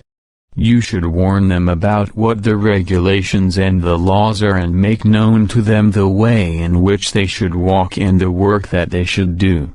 But you should select from the people capable men fearing God, trustworthy men hating dishonest profit, and appoint these over them as chiefs over thousands, chiefs over hundreds, chiefs over 50s, and chiefs over 10s. They should judge the people when cases arise, and they will bring every difficult case to you, but every minor case they will decide. Make it easier for yourself by letting them share the load along with you. If you do this, and God so commands you, you will be able to stand the strain, and everyone will go home satisfied." Moses immediately listened to his father-in-law and did all that he had said. Moses chose capable men out of all Israel and appointed them heads over the people, as chiefs of thousands, chiefs of hundreds, chiefs of fifties, and chiefs of tens. So they judged the people when cases arose. A difficult case they would bring to Moses, but every minor case they would judge. After that Moses saw his father-in-law off, and he went his way to his land. Chapter 19 verses 1 to 25. In the 3rd month after the Israelites went out of the land of Egypt, on the same day, they came to the wilderness of Sinai. They pulled away from Rephidim and came to the wilderness of Sinai and camped in the wilderness. Israel camped there in front of the mountain. Then Moses went up to the true God, and Jehovah called to him from the mountain, saying, "This is what you are to say to the house of Jacob and to tell the Israelites, you have seen for yourselves what I did to the Egyptians, in order to carry you on wings of eagles and bring you to myself. Now if you will strictly obey my voice and keep my covenant, you will certainly become my special property out of all peoples, for the whole earth belongs to me. You will become to me a kingdom of priests and a holy nation. These are the words that you are to say to the Israelites." So Moses went and summoned the elders of the people and declared to them all these words that Jehovah had commanded him. After that all the people answered unanimously, "All that Jehovah has spoken, we are willing to do." Moses immediately took the people's response to Jehovah. And Jehovah said to Moses, "Look, I am coming to you in a dark cloud, so that the people may hear when I speak with you and so that they may always put faith in you as well." Then Moses reported the words of the people to Jehovah. Then Jehovah said to Moses, "Go to the people and sanctify them today and tomorrow, and they must wash their clothing. And they must be ready for the 3rd day, because on the 3rd day Jehovah will come down upon Mount Sinai before the eyes of all the people. You must set boundaries for the people all around it and tell them, beware of going up to the mountain or touching its border. Anybody touching the mountain will surely be put to death. No hand is to touch him, but he will either be stoned or be shot through. Whether beast or man, he will not live. But at the sound of the ram's horn they may come up to the mountain." Then Moses went down from the mountain to the people, and he began to sanctify the people, and they washed their clothing. He said to the people, "Get ready for the 3rd day. Abstain from sexual relations." On the morning of the 3rd day, there was thunder and lightning, and there was a heavy cloud on the mountain and a very loud sound of a horn, and all the people in the camp began to tremble. Moses now brought the people out of the camp to meet the true God, and they took their place at the base of the mountain. Mount Sinai smoked all over, because Jehovah came down upon it in fire, and its smoke was rising like the smoke of a kiln, and the whole mountain was trembling violently. As the sound of the horn grew louder and louder, Moses spoke, and the voice of the true God answered him. So Jehovah came down upon Mount Sinai to the top of the mountain. Then Jehovah called Moses to the top of the mountain, and Moses went up. Jehovah now said to Moses, "Go down and warn the people not to try to force their way through to look at Jehovah, or many of them will perish. And let the priests who regularly come near to Jehovah sanctify themselves, so that Jehovah may not strike them." Moses then said to Jehovah, The people are not able to come up to Mount Sinai because you already warned us, saying, set boundaries around the mountain, and make it sacred. However, Jehovah said to him, go, descend, and come back up, you and Aaron with you, but do not let the priests and the people force their way through to come up to Jehovah, so that he may not strike them. So Moses descended to the people and told them. Chapter 20 verses 1 to 26. Then God spoke all these words, I am Jehovah your God, who brought you out of the land of Egypt, out of the house of slavery. You must not have any other gods besides me. You must not make for yourself a carved image or a form like anything that is in the heavens above or on the earth below or in the waters under the earth. You must not bow down to them nor be enticed to serve them, for I, Jehovah your God, am a God who requires exclusive devotion, bringing punishment for the error of fathers upon sons, upon the third generation and upon the fourth generation of those who hate me, but showing loyal love to the 1000th generation of those who love me and keep my commandments. You must not take up the name of Jehovah your God in a worthless way, for Jehovah will not leave unpunished the one who takes up his name in a worthless way. Remember the Sabbath day to keep it sacred. You are to labor and do all your work for 6 days, but the 7th day is a Sabbath to Jehovah your God. You must not do any work, neither you nor your son nor your daughter nor your slave man nor your slave girl nor your domestic animal nor your foreign resident who is inside your settlements. For in 6 days Jehovah made the heavens and the earth, the sea, and all that is in them, and he began to rest on the 7th day. That is why Jehovah blessed the Sabbath day and made it sacred. Honor your father and your mother, so that you may live a long time in the land that Jehovah your God is giving you. You must not murder. You must not commit adultery. You must not steal. You must not testify falsely when you are a witness against your fellow man. You must not desire your fellow man's house. You must not desire your fellow man's wife nor his slave man nor his slave girl nor his bull nor his donkey nor anything that belongs to your fellow man.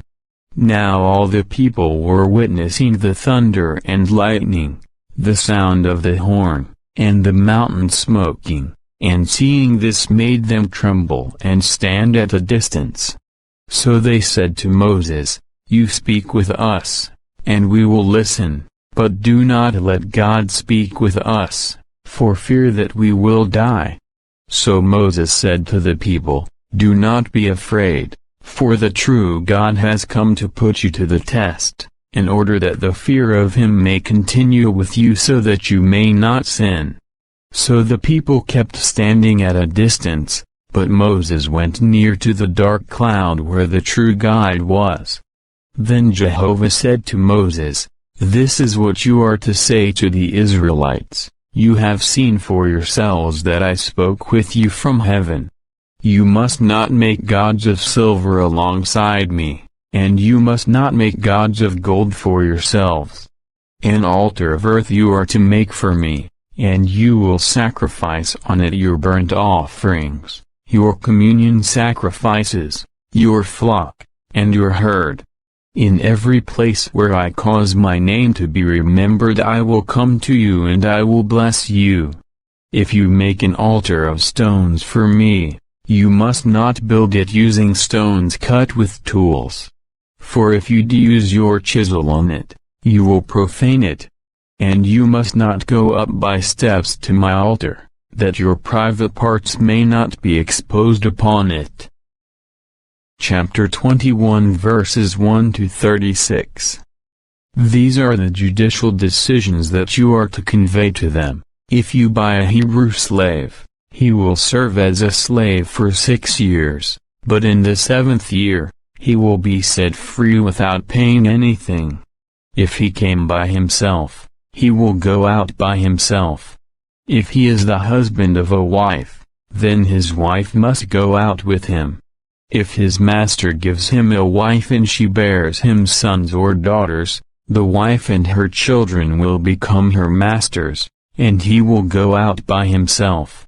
But if the slave should insist and say, "I love my master, my wife, and my sons, I do not want to be set free," his master must bring him before the true God. Then he will bring him up against the door or the doorpost, and his master will pierce his ear through with an awl, and he will be his slave for life. If the man sells his daughter as a slave, she will not go free the same way that a slave man does. If her master is not pleased with her and he does not designate her as a concubine but causes her to be purchased by someone else, he will not be entitled to sell her to foreigners, for he has betrayed her. If he selects her for his son, he is to grant her the rights of a daughter. If he takes another wife for himself, the sustenance, the clothing, and the marriage due of the first wife are not to be diminished. If he will not render these three things to her, then she is to go free without paying any money. Anyone who strikes a man so that he dies must be put to death. But if he does it unintentionally and the true God lets it happen, I will designate for you a place where he can flee. If a man becomes very angry with his fellow man and he deliberately kills him, the man must die even if you have to take him from my altar. One who strikes his father or his mother must be put to death. If anyone kidnaps a man and sells him or is caught holding him, he must be put to death. Anyone who curses his father or his mother must be put to death. This is what should happen if men quarrel and one strikes his fellow man with a stone or a fist and he does not die but is confined to his bed. If he is able to get up and walk around outdoors with the aid of a staff, then the one who struck him must be free from punishment. He will only make compensation for the time the injured man lost from his work until he is completely healed. If a man strikes his slave man or his slave girl with a stick and that one dies by his hand, that one must be avenged. However, if he survives for 1 or 2 days, he is not to be avenged, because he is someone bought with his owner's money. If men should struggle with each other and they hurt a pregnant woman and she gives birth prematurely but no fatality results, the offender must pay the damages imposed on him by the husband of the woman, and he must pay it through the judges. But if a fatality does occur, then you must give life for life, eye for eye, tooth for tooth, hand for hand, foot for foot, burn for burn, wound for wound, blow for blow. If a man strikes the eye of his slave man or the eye of his slave girl and he destroys it, he is to let the slave go free in compensation for his eye. And if he knocks out the tooth of his slave man or of his slave girl, he is to let the slave go free in compensation for his tooth.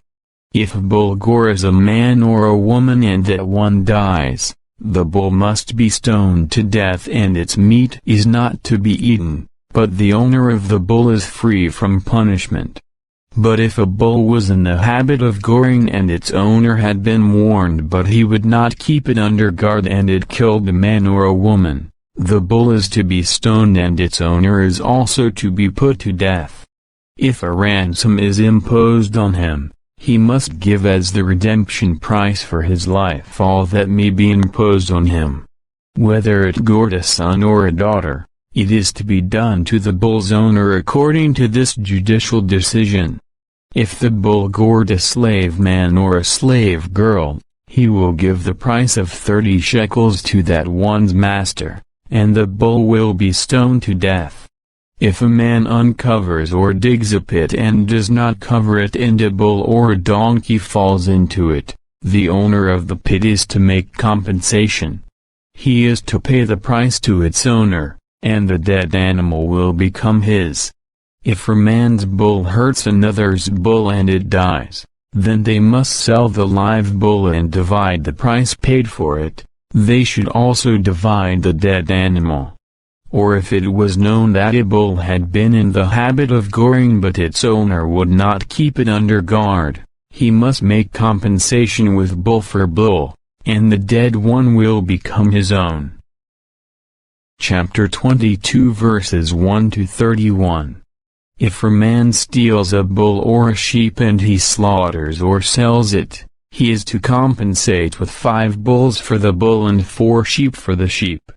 If a thief is found in the act of breaking in and he gets struck and dies, there is no blood guilt for him. But if it happens after sunrise, there is blood guilt for him. He must make compensation. If he has nothing, then he must be sold for the things he stole. If what he stole is found alive in his possession, whether it is bull or a donkey or a sheep, he is to make double compensation. If anyone puts his animals out to graze in a field or a vineyard and lets them graze in someone else's field, he is to make compensation with the best of his own field or with the best of his own vineyard. If a fire starts and spreads to thorn bushes and it causes sheaves or standing grain or a field to be consumed, the one who started the fire must make compensation for what was burned. If a man gives his fellow man money or articles to keep and these are stolen from the fellow man's house, if the thief is found, he must make double compensation. If the thief is not found, the owner of the house must be brought before the true God in order to determine whether he put his hand on the goods of his fellow man. In all cases of illegal possession of goods, concerning a bull, a donkey, a sheep, a garment, or anything lost of which he may say, "This is mine," both parties will present their case before the true God. The one whom God pronounces guilty is to make double compensation to his fellow man.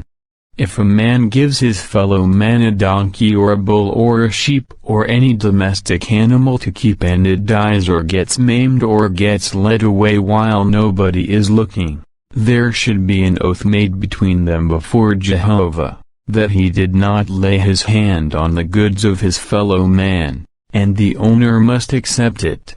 The other man is not to make compensation.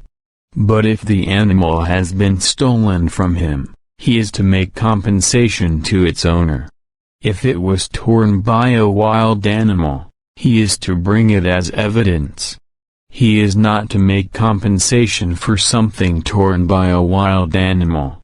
But if anybody asks to borrow an animal from his fellow man and it gets maimed or it dies while its owner is not with it, the man who borrowed it must make compensation. If its owner is with it, he is not to make compensation. If it was hired, the money paid for the hire is the compensation. Now if a man seduces a virgin who is not engaged and he lies down with her, he must pay the bride price for her to become his wife. If her father absolutely refuses to give her to him, he is to pay the money at the rate of the bride price. You must not allow a sorceress to live. Anyone lying down with an animal must surely be put to death.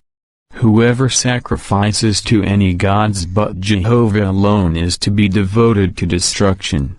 You must not mistreat a foreign resident or oppress him, for you were foreign residents in the land of Egypt. You must not afflict any widow or fatherless child. If you afflict him at all, so that he cries out to me, I will unfailingly hear his outcry, and my anger will blaze, and I will kill you with the sword, and your wives will become widows, and your children will be fatherless. If you lend money to anyone poor of my people, someone who is dwelling with you, you must not become like a moneylender to him. You must not charge him interest. If you seize the garment of your fellow man as security for a loan, you are to return it to him by sunset. For it is his only covering, his clothing to cover his body. In what will he lie down to sleep? When he cries out to me, I will certainly hear, for I am compassionate. You must not curse God nor curse a chieftain among your people. You must not hesitate to make offerings from your abundant produce and the overflow of your presses. The firstborn of your sons you are to give to me. This is what you should do with your bull and your sheep. 7 days it will continue with its mother. On the 8th day, you are to give it to me. You should prove yourselves holy people to me, and you must not eat the flesh of anything in the field that has been torn by a wild animal. You should throw it to the dogs. Chapter 23 verses 1 to 33. You must not spread a report that is not true. Do not cooperate with a wicked one by becoming a malicious witness. You must not follow after the crowd to do evil, and you must not pervert justice by giving testimony to go along with the crowd. You must show impartiality in the dispute of a poor person. If you come upon your enemy's bull or his donkey straying, you must return it to him. If you see that the donkey of someone who hates you has fallen under its load, you must not ignore it and leave. You must help him release the animal. You are not to pervert the judgment of the poor one among you in his legal case. Have nothing to do with a false accusation, and do not kill the innocent and the righteous, for I will not declare the wicked one righteous. You must not accept a bribe, for the bribe blinds clear-sighted men and can distort the words of righteous men. You must not oppress a foreign resident. You know how it feels to be a foreigner, because you were foreign residents in the land of Egypt. You are to sow your land with seed and gather its produce for 6 years. But the 7th year you should leave it uncultivated and let it lie fallow, and the poor among your people will eat of it, and what they leave, the wild animals of the field will eat. That is what you should do with your vineyard and your olive grove. 6 days you are to do your work, but on the 7th day, you are to cease from your labor, in order that your bull and your donkey may rest and the son of your slave girl and the foreign resident may refresh themselves. You must be careful to do all that I have said to you, and you must not mention the names of other gods. They should not be heard on your lips. 3 times a year you are to celebrate a festival to me. You will observe the festival of unleavened bread. You will eat unleavened bread for 7 days, just as I have commanded you, at the appointed time in the month of Abib, for at that time you came out of Egypt. No one is to appear before me empty-handed. Also, you are to observe the festival of harvest of the first ripe fruits of your labors, of what you sow in the field, and the festival of ingathering at the end of the year, when you gather in from the field the results of your labors. 3 times a year all your men are to appear before the true Lord, Jehovah. You must not offer the blood of my sacrifice with anything leavened. And the sacrifices of fat offered at my festivals should not stay overnight until the morning.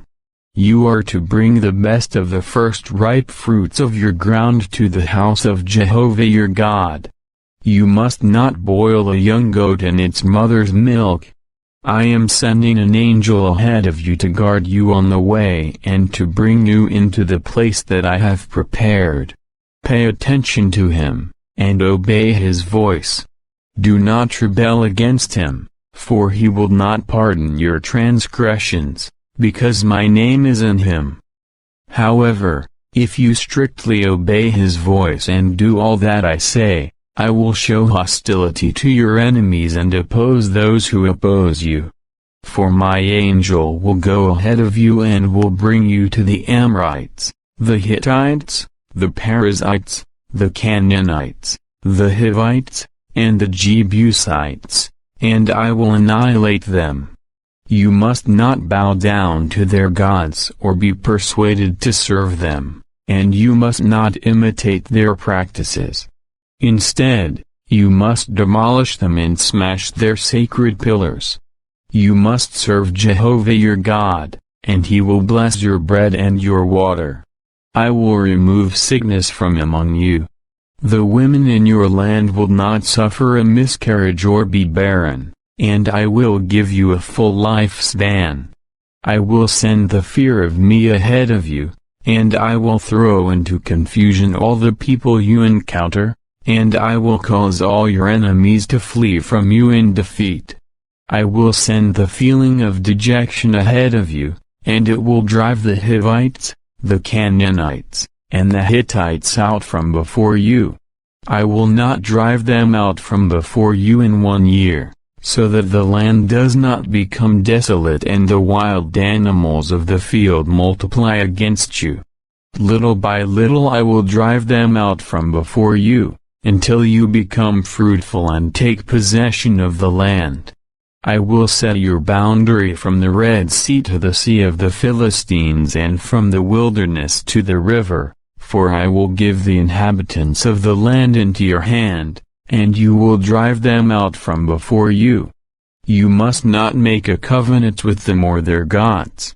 They should not dwell in your land, so that they may not cause you to sin against me. If you should serve their gods, it would surely become a snare to you. Chapter 24 verses 1 to 18.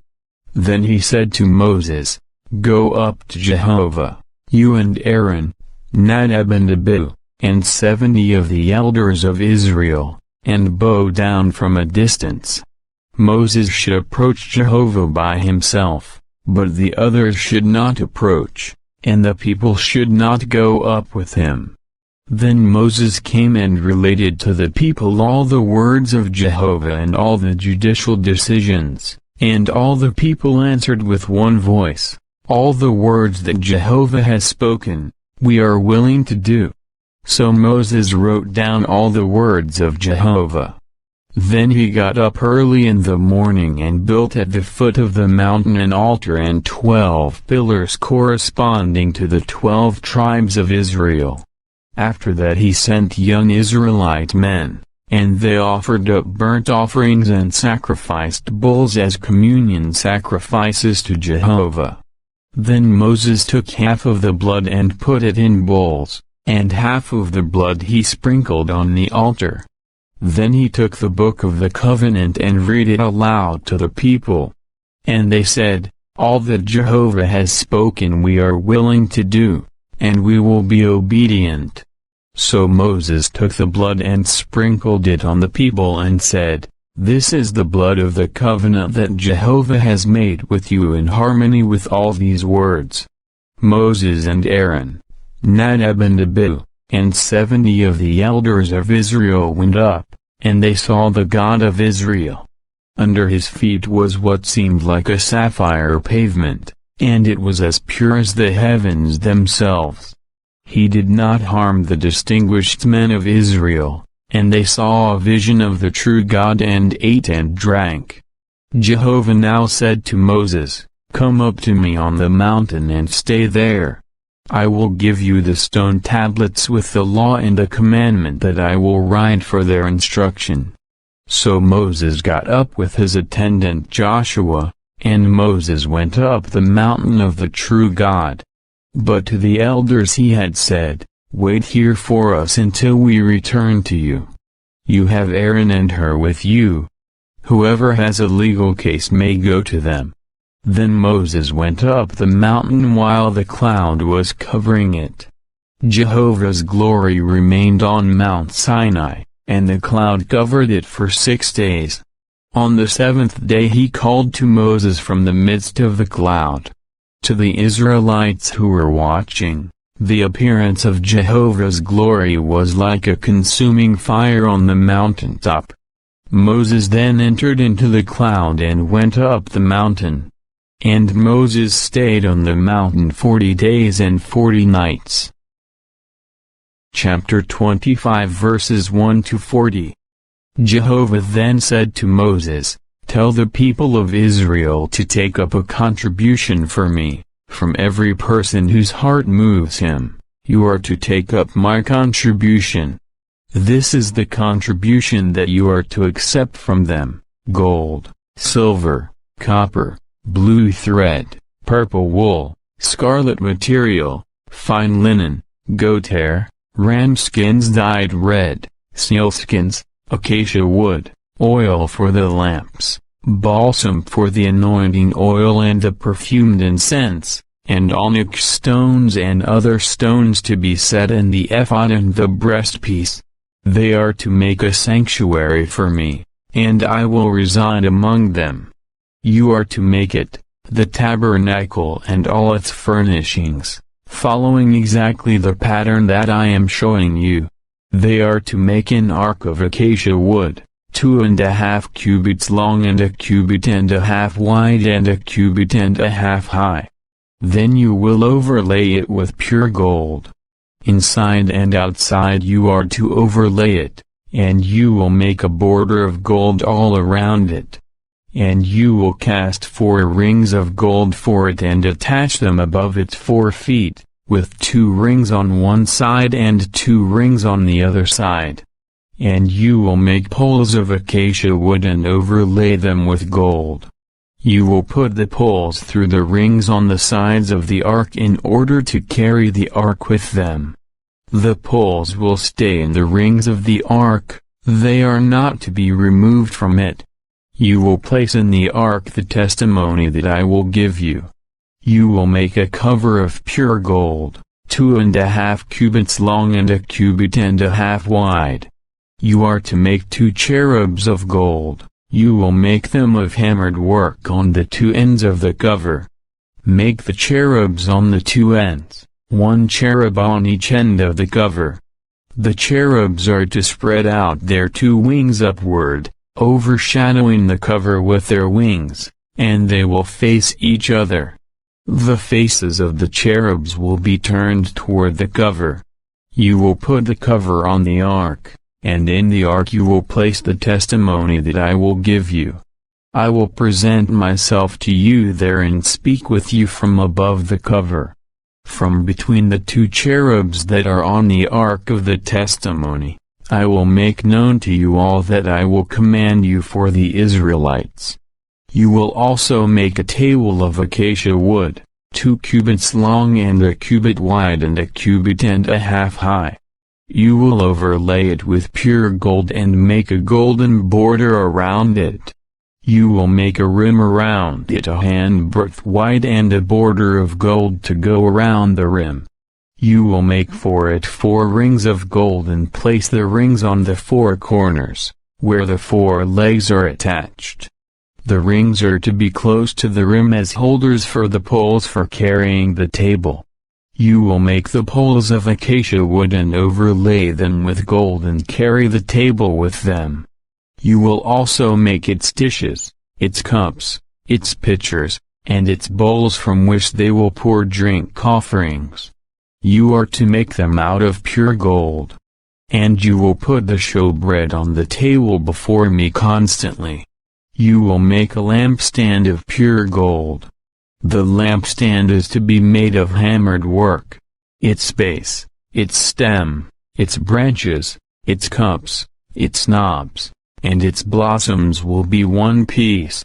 And 6 branches will extend out from the sides of the lampstand, 3 branches from one side and 3 branches from the other side.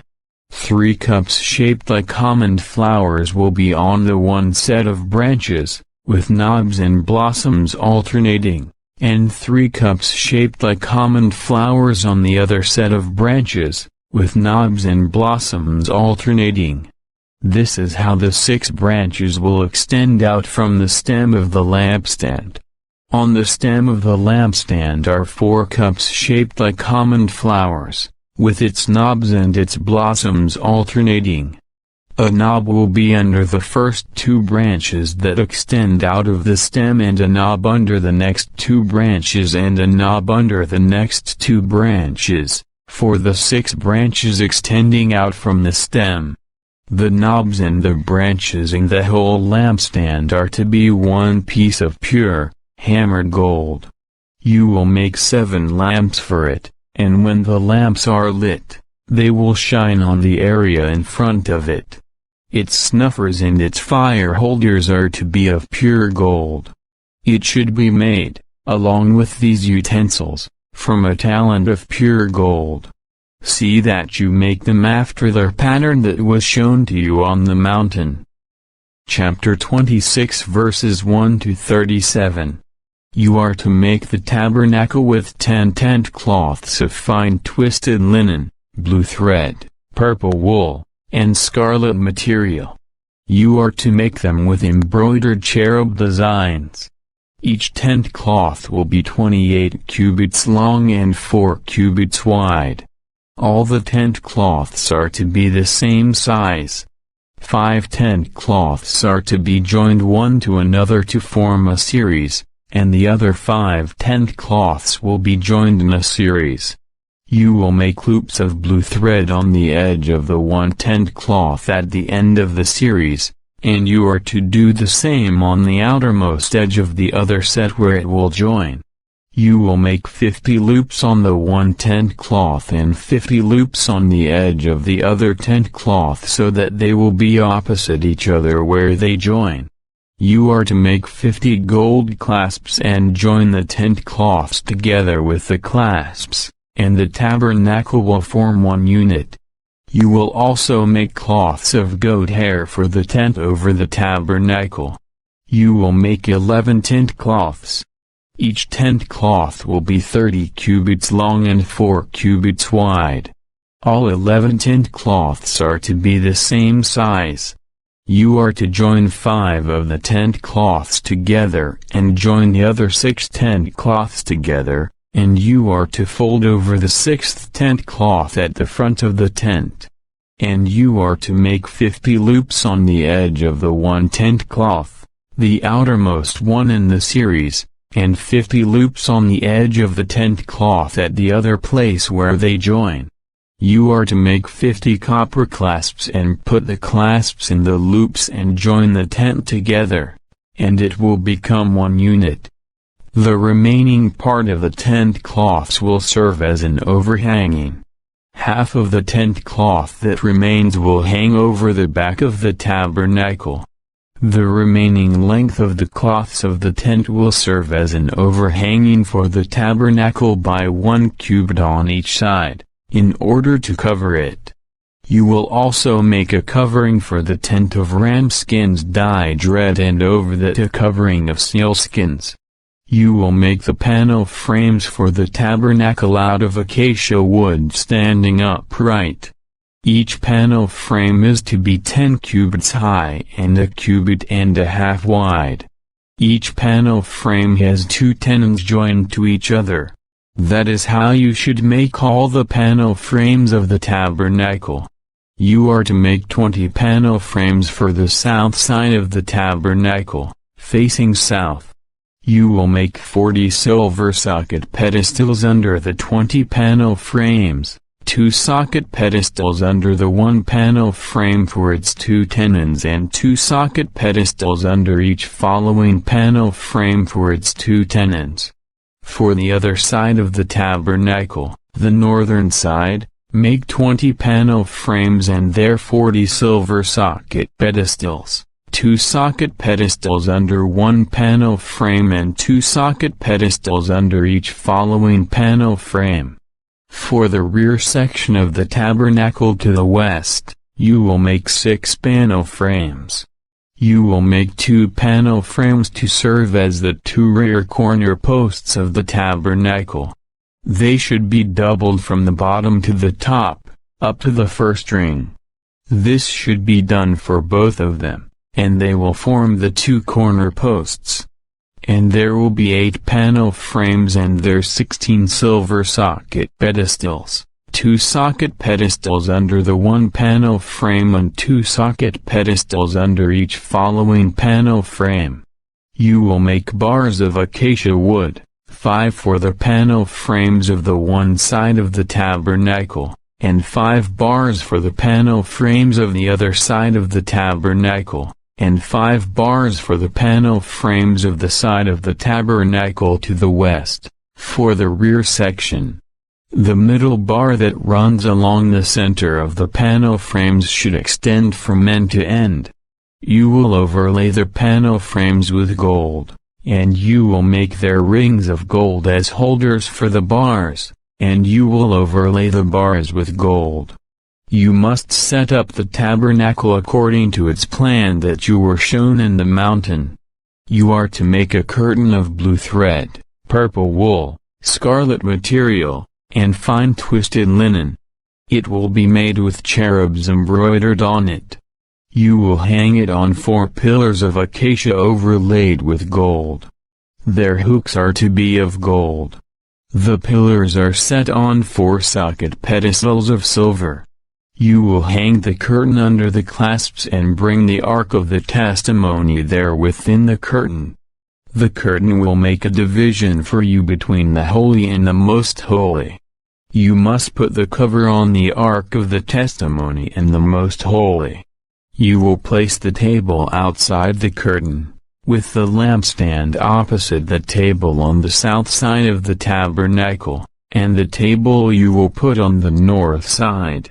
You will make a screen for the entrance of the tent out of blue thread, purple wool, scarlet material, and fine twisted linen woven together.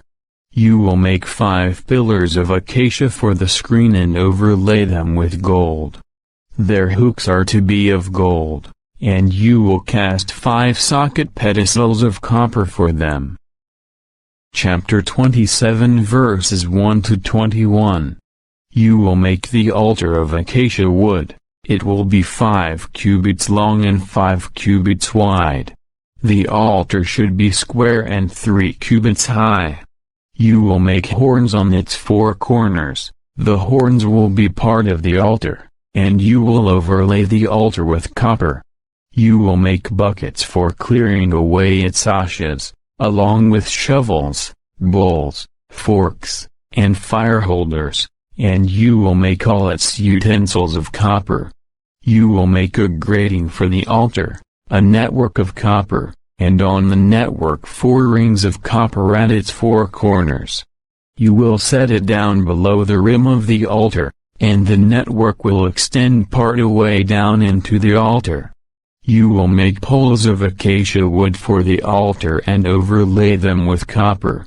The poles will be inserted into the rings so that the poles are on the 2 sides of the altar when it is carried. You will make the altar in the form of a hollow chest of planks. It should be made just as he showed you on the mountain. You will make the courtyard of the tabernacle.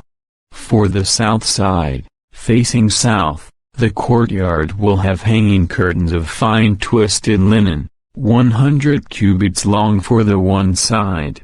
It will have 20 pillars with 20 copper socket pedestals. The hooks of the pillars and their connectors are of silver.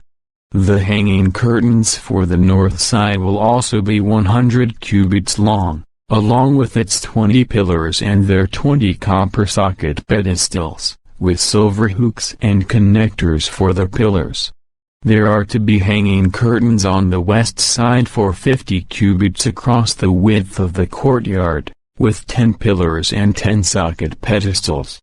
The width of the courtyard on the east side toward the sunrise is 50 cubits. There will be 15 cubits of hanging curtains on the one side, with 3 pillars and 3 socket pedestals.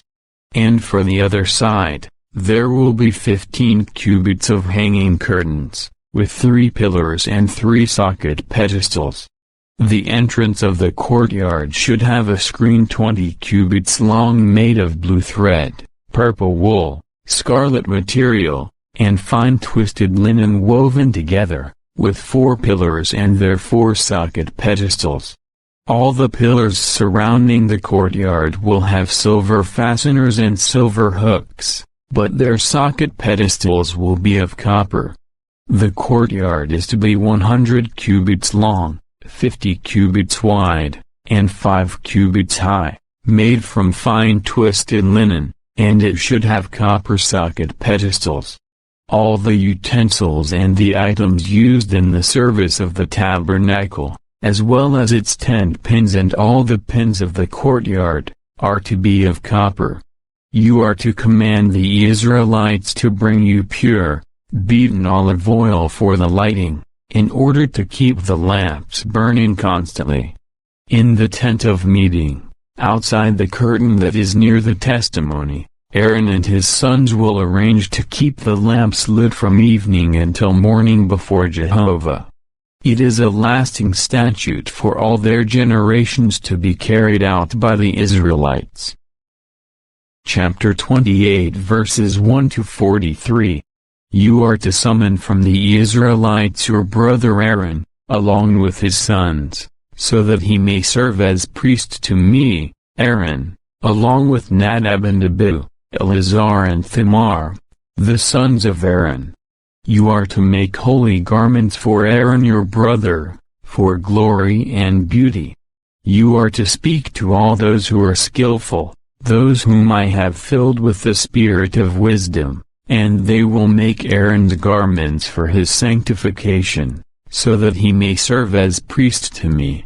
These are the garments that they will make: a breastpiece, an ephod, a sleeveless coat, a checkered robe, a turban, and a sash. They will make these holy garments for your brother Aaron and his sons, so that he may serve as priest to me. The skilled workers will use the gold, the blue thread, the purple wool, the scarlet material, and the fine linen. They are to make the ephod of gold, blue thread, purple wool, scarlet material, and fine twisted linen, and it should be embroidered. It is to have 2 attached shoulder pieces that join it at its 2 edges. The woven belt, which is attached to the ephod for tying it securely in position, should be of the same materials: gold, blue thread, purple wool, scarlet material, and fine twisted linen. You are to take 2 onyx stones and engrave on them the names of the sons of Israel, 6 names on the one stone and the 6 remaining names on the other stone, in the order of their births. A stone engraver will engrave the names of the sons of Israel on the 2 stones as he would engrave a seal. Then you are to have them mounted in gold settings. You are to put the 2 stones on the shoulder pieces of the ephod as memorial stones for the sons of Israel, and Aaron must carry their names before Jehovah on his 2 shoulder pieces as a memorial. You are to make settings of gold and 2 chains of pure gold twisted like a cord, and you must attach the corded chains to the settings. You are to have an embroiderer make the breastpiece of judgment. It should be made like the ephod, out of gold, blue thread, purple wool, scarlet material, and fine twisted linen. It should be square when doubled, a span long and a span wide. You should set in it mounted stones, 4 rows of stones. The first row is ruby, topaz, and emerald. The second row is turquoise, sapphire, and jasper. The third row is luscious stone, agate, and amethyst. The fourth row is chrysolite, onyx, and jade. They should be mounted in settings of gold. The stones will correspond to the names of the 12 sons of Israel. Each one should be engraved like a seal, each name representing one of the 12 tribes. You are to make wreath chains on the breastpiece, like cords of pure gold. You are to make 2 rings of gold for the breastpiece and attach the 2 rings to the 2 ends of the breastpiece. You are to put the 2 cords of gold through the 2 rings at the ends of the breastpiece. You will put the 2 ends of the 2 cords through the 2 settings, and you must attach them to the shoulder pieces of the ephod, at the front. You are to make 2 rings of gold and set them at the 2 ends on the inside edge of the breastpiece, facing the ephod.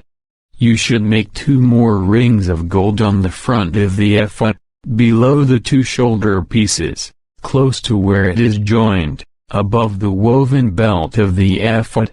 The breastpiece should be held in place by a blue cord, tying its rings to the rings of the ephod.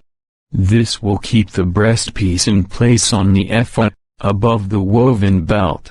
Aaron must carry the names of the sons of Israel on the breastpiece of judgment over his heart when he comes into the holy as a constant memorial before Jehovah.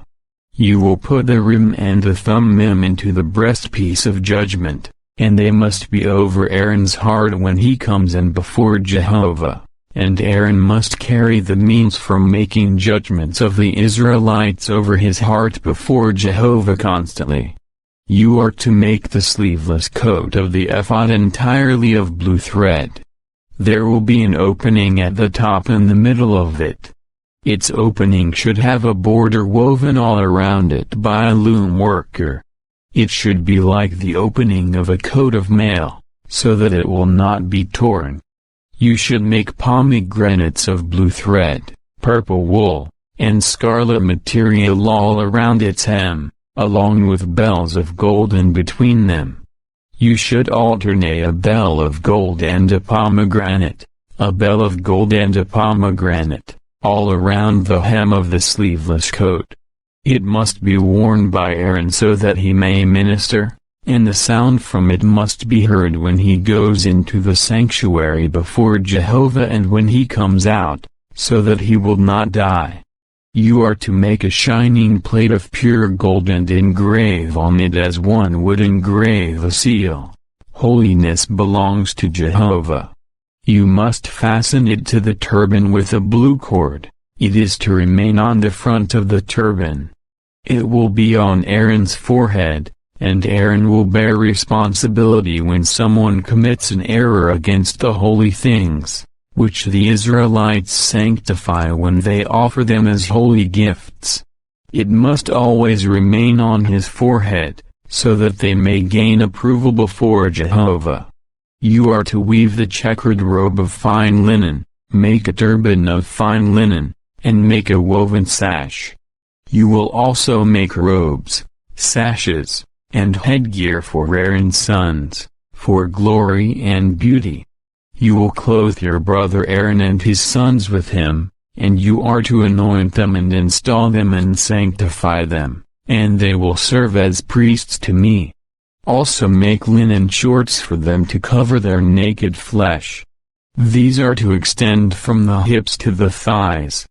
These must be worn by Aaron and his sons when they come into the tent of meeting or when they approach the altar to minister in the holy place, so that they may not incur guilt and die. It is a permanent statute for him and his offspring after him. Chapter 29 verses 1 to 46.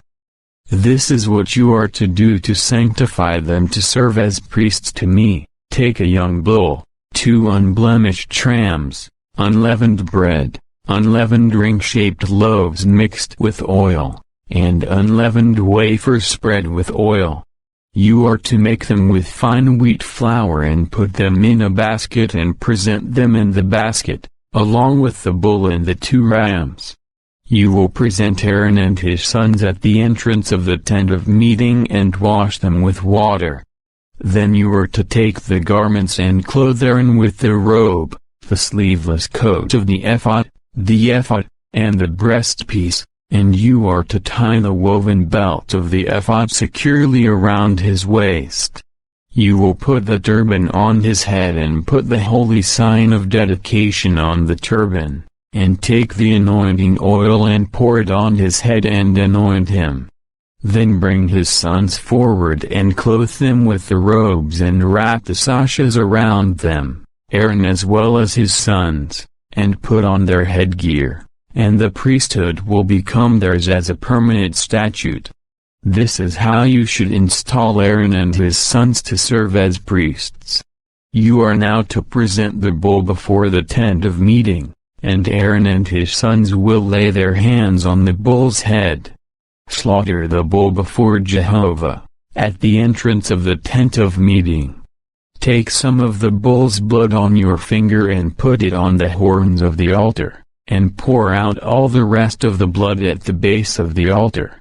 Then take all the fat that covers the intestines, the appendage on the liver, and the 2 kidneys and the fat that is on them, and burn them so that they smoke on the altar.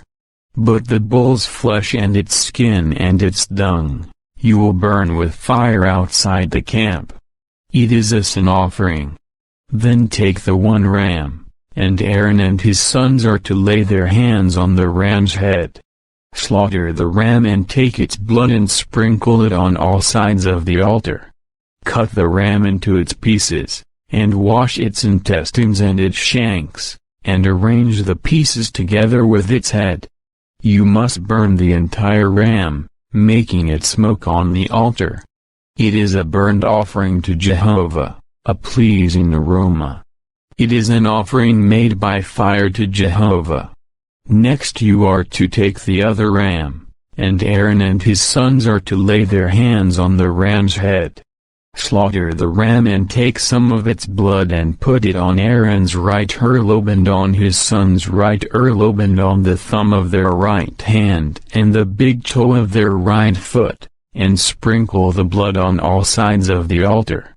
Then take some of the blood that is on the altar and some of the anointing oil and spatter it on Aaron and his garments and on his sons and his sons' garments, so that he and his garments and his sons and their garments may be holy.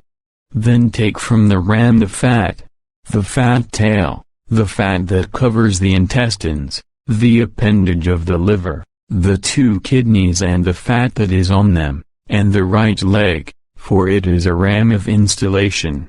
Take also a round loaf of bread and a ring-shaped loaf of oiled bread and a wafer out of the basket of unleavened bread that is before Jehovah. You must place them all in the hands of Aaron and in the hands of his sons, and you are to wave them back and forth as a wave offering before Jehovah. Then you will take them out of their hands and burn them on the altar, on top of the burnt offering, as a pleasing aroma before Jehovah. It is an offering made by fire to Jehovah. Then take the breast of the ram of installation, which is offered in behalf of Aaron, and wave it back and forth as a wave offering before Jehovah, and it will become your portion. You are to sanctify the breast of the wave offering and the leg of the sacred portion that was waved and that was taken from the ram of installation, from what was offered for Aaron and for his sons. It is to become Aaron's and his sons by a permanent regulation to be carried out by the Israelites, for it is a sacred portion, and it will become a sacred portion to be given by the Israelites. It is their sacred portion for Jehovah from their communion sacrifices. The holy garments that belong to Aaron will be used by his sons after him when they are anointed and installed as priests. The priest from among his sons who succeeds him and who comes into the tent of meeting to minister in the holy place will wear them for 7 days. You will take the ram of installation and boil its flesh in a holy place. Aaron and his sons will eat the flesh of the ram and the bread that is in the basket at the entrance of the tent of meeting. They are to eat the things with which atonement was made to install them as priests and to sanctify them. But an unauthorized person may not eat them, for they are something holy. If any of the flesh of the installation sacrifice and of the bread is left over until the morning, then you must burn what is left with fire. It must not be eaten, for it is something holy. You are to do this way to Aaron and his sons, according to all that I have commanded you. You will take 7 days to install them as priests. You will offer the bull of the sin offering daily for an atonement, and you are to purify the altar from sin by making atonement for it, and you must anoint it to sanctify it. You will take 7 days to make atonement for the altar, and you must sanctify it so that it may become a most holy altar. Anyone who touches the altar is to be holy. This is what you will offer on the altar: 2 one-year-old rams each day, continually. Offer the one young ram in the morning and the other ram at twilight. A 10th part of an ephah measure of fine flour mixed with 1/4 of a hin of beaten oil, and a drink offering of 1/4 of a hin of wine, will go for the first young ram. You will offer the second young ram at twilight, along with the same grain and drink offerings as in the morning. You will render it as a pleasing aroma, an offering made by fire to Jehovah. It is to be a regular burnt offering throughout your generations at the entrance of the tent of meeting before Jehovah, where I will present myself to you to speak to you there. I will present myself there to the Israelites, and it will be sanctified by my glory. I will sanctify the tent of meeting and the altar, and I will sanctify Aaron and his sons so that they may serve as priests to me. I will reside among the people of Israel, and I will be their God. And they will certainly know that I am Jehovah their God, who brought them out of the land of Egypt so that I may reside among them. I am Jehovah their God. Chapter 30 verses 1 to 38. You are to make an altar as a place for burning incense. You will make it of acacia wood. It should be square, 1 cubit long, 1 cubit wide, and 2 cubits high. Its horns will be one piece with it. You are to overlay it with pure gold, its top surface, its sides all around, and its horns, and you are to make a gold border around it. You will also make 2 rings of gold for it below its border on 2 opposite sides, and these will hold the poles used to carry it. Make the poles of acacia wood and overlay them with gold. You are to put it before the curtain that is near the ark of the testimony, before the cover that is over the testimony, where I will present myself to you. Aaron will burn perfumed incense on it, making it smoke on the altar when he maintains the lamps each morning. Also, when Aaron lights the lamps at twilight, he will burn the incense. It is a regular incense offering before Jehovah throughout your generations. You must not offer on it unauthorized incense or a burnt offering or a grain offering, and you must not pour a drink offering on it. Aaron must make atonement on its horns once a year. With some of the blood of the sin offering of the atonement, he will make atonement for it once a year throughout your generations. It is most holy to Jehovah. Then Jehovah said to Moses, "Whenever you take a census and count the sons of Israel, each one must give a ransom for his life to Jehovah at the time of the census. This is so that no plague may be brought upon them when they are registered. This is what all those who are registered will give, a half shekel by the standard shekel of the holy place. 20 gerahs equal a shekel. A half shekel is the contribution to Jehovah. Everyone registered who is 20 years old and up will give Jehovah's contribution. The rich should not give more and the poor should not give less than the half shekel as a contribution to Jehovah to make atonement for your lives. You are to take the silver money of the atonement from the Israelites and give it in behalf of the service of the tent of meeting, that it may serve as a remembrance before Jehovah for the Israelites, to make atonement for your lives." Jehovah spoke further to Moses, saying, "Make a copper basin and its stand for washing, then place it between the tent of meeting and the altar and put water into it. Aaron and his sons will wash their hands and their feet there. When they go into the tent of meeting or when they approach the altar to minister and to make offerings of fire and smoke to Jehovah, they will wash with water so that they do not die. They must wash their hands and their feet so that they may not die, and it must serve as a permanent regulation for them, for him and his offspring, throughout their generations." Jehovah continued to speak to Moses, "Next, take the choicest perfumes, 500 units of solidified myrrh, and half that amount, 250 units, of sweet cinnamon, 250 units of sweet calamus, and 500 units of cassia, measured by the standard shekel of the holy place, along with a hin of olive oil. Then make out of it a holy anointing oil. It should be skillfully blended together. It is to be a holy anointing oil.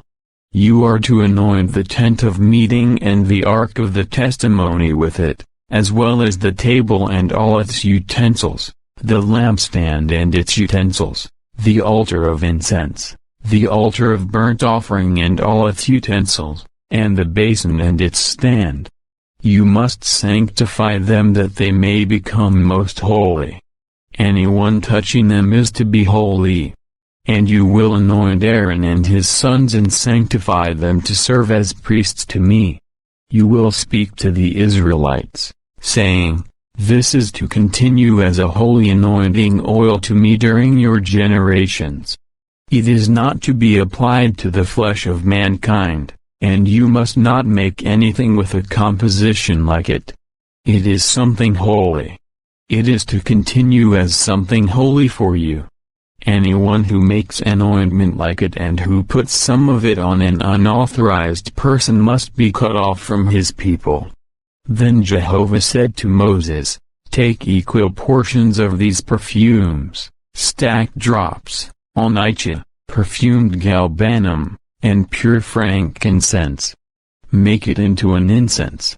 The spice mixture should be skillfully blended, salted, pure, and holy.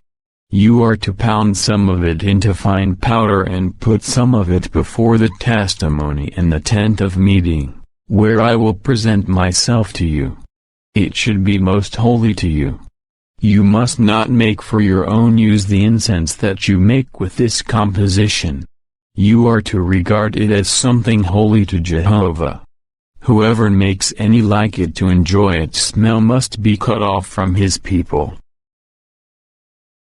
Chapter 31 verses 1 to 18. Jehovah continued to speak to Moses, saying, See, I have chosen Bezalel the son of Uri the son of Hur of the tribe of Judah.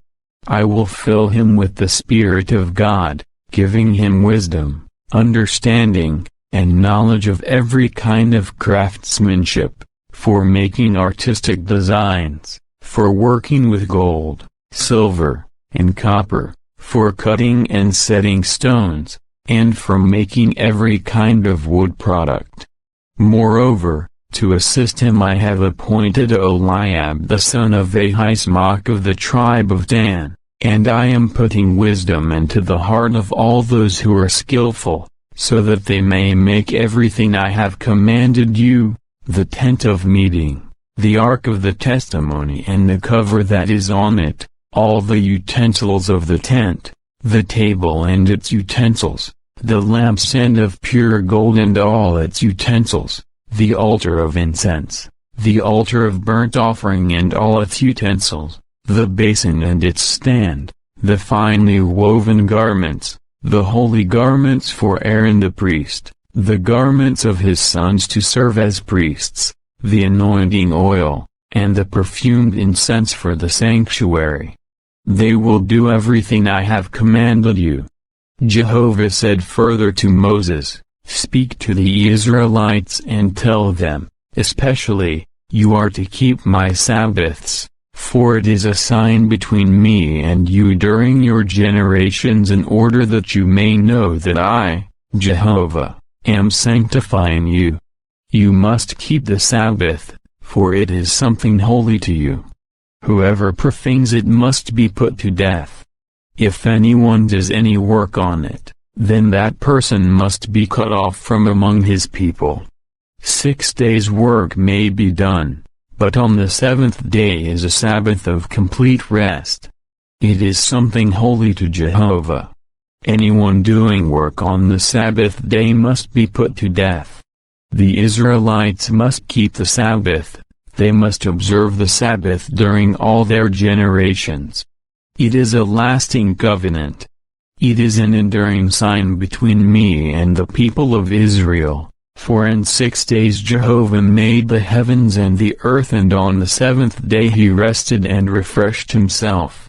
Now as soon as he had finished speaking with him on Mount Sinai, he gave Moses 2 tablets of the testimony, tablets of stone written on by God's finger. Chapter 32 verses 1 to 35. Meanwhile, the people saw that Moses was taking a long time coming down from the mountain. So the people gathered around Aaron and said to him, "Get up, make for us a god who will go ahead of us, because we do not know what has happened to this Moses, the man who led us up out of the land of Egypt." At this Aaron said to them, "Take the gold earrings from the ears of your wives, your sons, and your daughters, and bring them to me." So all the people began taking off the gold earrings that were in their ears and bringing them to Aaron. Then he took the gold from them, and he formed it with an engraving tool and made it into a statue of a calf. They began to say, "This is your God, O Israel, who led you up out of the land of Egypt." When Aaron saw this, he built an altar before it. Then Aaron called out, "There is a festival to Jehovah tomorrow." So they got up early on the next day and began offering up burnt offerings and presenting communion sacrifices. After that the people sat down to eat and drink. Then they got up to have a good time. Jehovah now said to Moses, "Go, descend, because your people, whom you led up out of the land of Egypt, have corrupted themselves. They have quickly deviated from the way I commanded them to go. They have made for themselves a statue of a calf, and they keep bowing down to it and sacrificing to it and saying, 'This is your God, O Israel, who led you up out of the land of Egypt.'" Jehovah went on to say to Moses, "I have seen that this is an obstinate people. So now let me be, and I will exterminate them in my burning anger, and let me make a great nation from you instead." Then Moses appealed to Jehovah his God and said, "Why, O Jehovah, should you turn your burning anger against your people after bringing them out of the land of Egypt with great power and with a mighty hand?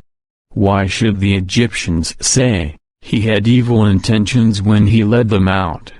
He wanted to kill them in the mountains and exterminate them from the surface of the earth? Turn from your burning anger and reconsider your decision to bring this calamity on your people. Remember your servants Abraham, Isaac, and Israel, to whom you swore by yourself and said, 'I will multiply your offspring like the stars of the heavens, and I will give all this land that I have designated to your offspring, so that they may take it as a permanent possession.'" So Jehovah began to reconsider the calamity that he had spoken of bringing on his people. Moses then turned and went down from the mountain with the 2 tablets of the testimony in his hand. The tablets were inscribed on both sides, they were written on the front and on the back. The tablets were the workmanship of God, and the writing was the writing of God engraved on the tablets. When Joshua began to hear the noise of the people because of their shouting, He said to Moses, "There is the sound of battle in the camp." But Moses said, "It is not the sound of singing over a victory, and it is not the sound of wailing over a defeat. I hear the sound of another kind of singing." As soon as Moses got near the camp and saw the calf and the dances, his anger began to blaze, and he threw the tablets from his hands and shattered them at the foot of the mountain. He took the calf that they had made and he burned it with fire and crushed it into powder. Then he scattered it on the water and made the Israelites drink it. And Moses said to Aaron, "What did this people do to you that you have brought a great sin upon them?" Aaron replied, "Do not be enraged, my lord. You well know that the people are inclined to do evil. So they said to me, 'Make for us a god who will go ahead of us, for we do not know what has happened to this Moses, the man who led us up out of the land of Egypt.' So I said to them, 'Whoever has any gold must take it off and give it to me.' Then I threw it into the fire and out came this calf." Moses saw that the people were unrestrained, for Aaron had let them go unrestrained, so that they were a disgrace before their opposers. Then Moses took his position in the gate of the camp and said, "Who is on Jehovah's side? Come to me." And all the Levites gathered around him. He now said to them, "This is what Jehovah the God of Israel has said. Each of you must fasten on his sword and pass through all the camp from gate to gate, killing his brother, his neighbor, and his close companion." The Levites did what Moses said. So about 3,000 men were killed on that day. Then Moses said, "Set yourselves apart for Jehovah today, for each of you has gone against his own son and his own brother. Today he will give you a blessing." On the very next day, Moses said to the people, "You committed a very great sin, and now I will go up to Jehovah to see if I can make amends for your sin." So Moses returned to Jehovah and said, "What a great sin this people has committed. They made themselves a god of gold. But now if you are willing, pardon their sin, if not, please wipe me out from your book that you have written." However, Jehovah said to Moses, "Whoever has sinned against me, I will wipe him out of my book. Go now, lead the people to the place about which I have spoken to you. Look, my angel will go ahead of you, and on the day when I make an accounting, I will bring punishment on them for their sin." Then Jehovah began plaguing the people because they had made the calf, the one that Aaron had made. Chapter 33 verses 1 to 23. Jehovah said further to Moses, "Go on your way from here with the people whom you led up out of the land of Egypt.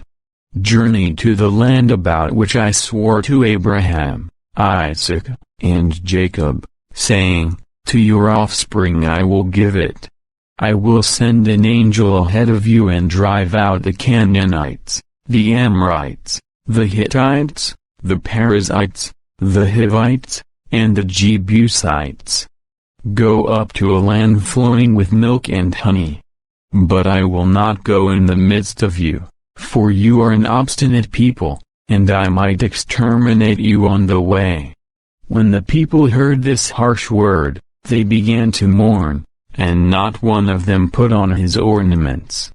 Jehovah said to Moses, "Say to the Israelites, 'You are an obstinate people. In one moment I could go through the midst of you and exterminate you. So now keep your ornaments off while I consider what to do to you.'" So from Mount Horeb onward, the Israelites refrained from wearing their ornaments.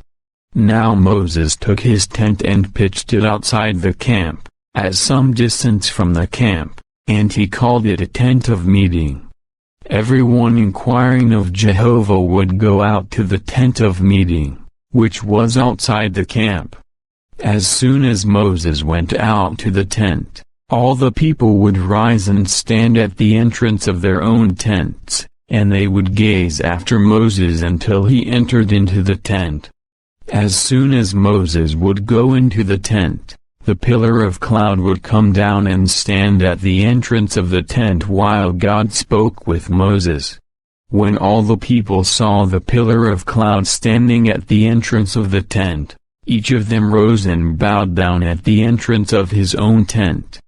Jehovah spoke to Moses face to face, just as one man would speak to another man.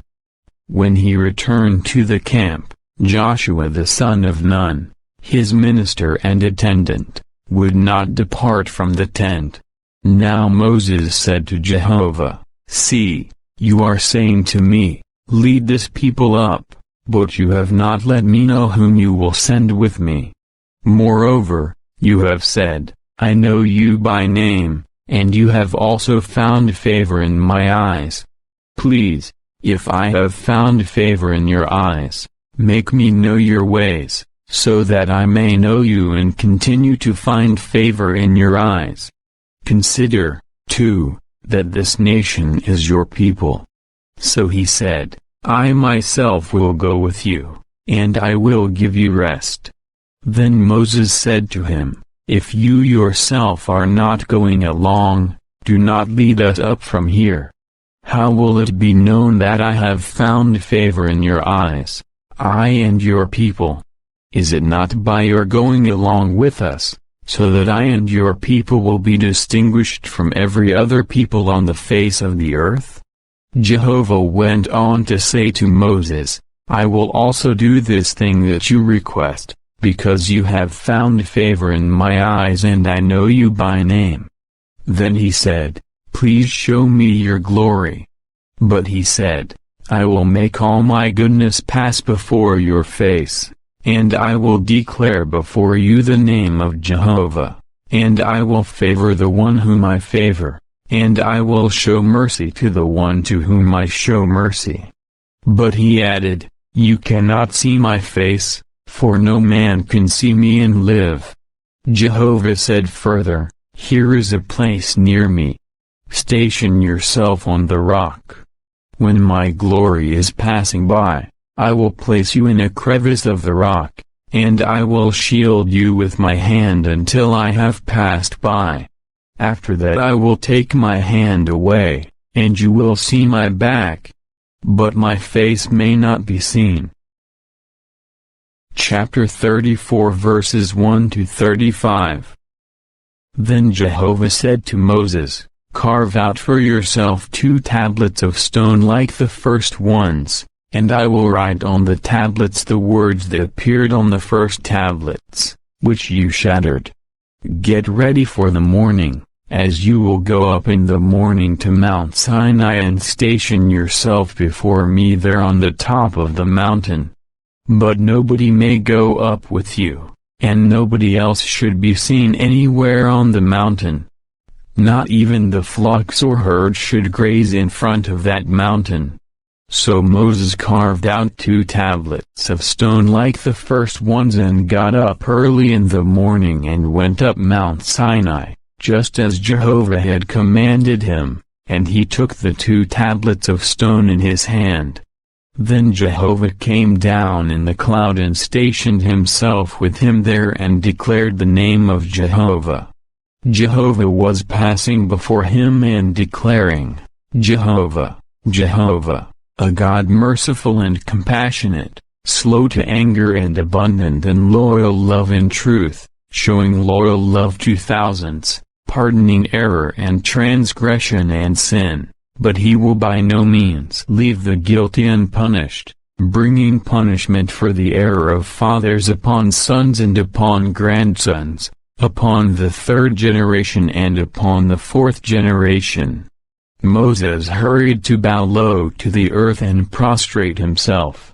Then he said, "If, now, I have found favor in your eyes, O Jehovah, then please, Jehovah, go along with us in our midst, although we are an obstinate people, and forgive our error and our sin, and take us as your own possession."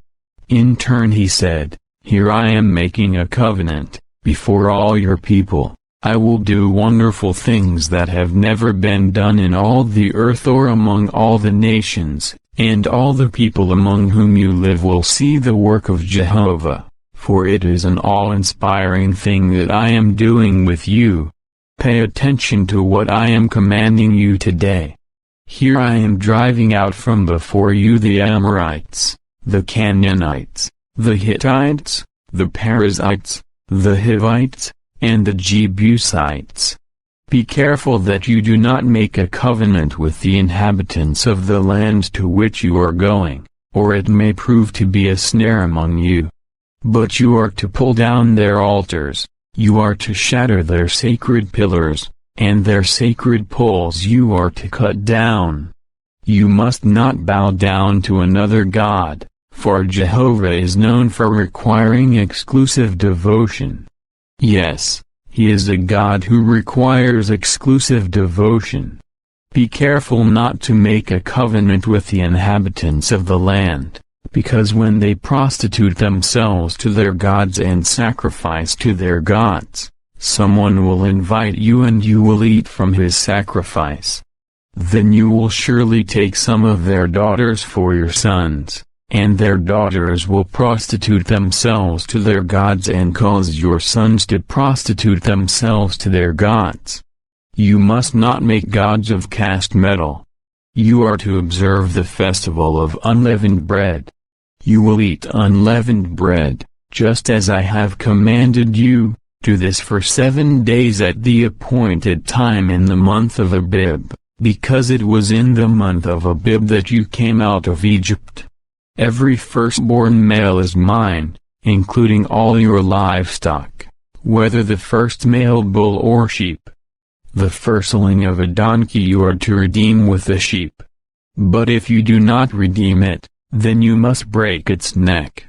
You are to redeem every firstborn of your sons. No one may appear before me empty-handed. 6 days you are to work, but on the 7th day you will rest. Even during plowing time and in harvest, you will rest. And you will celebrate your festival of weeks with the first ripe fruits of the wheat harvest, and the festival of ingathering at the turn of the year.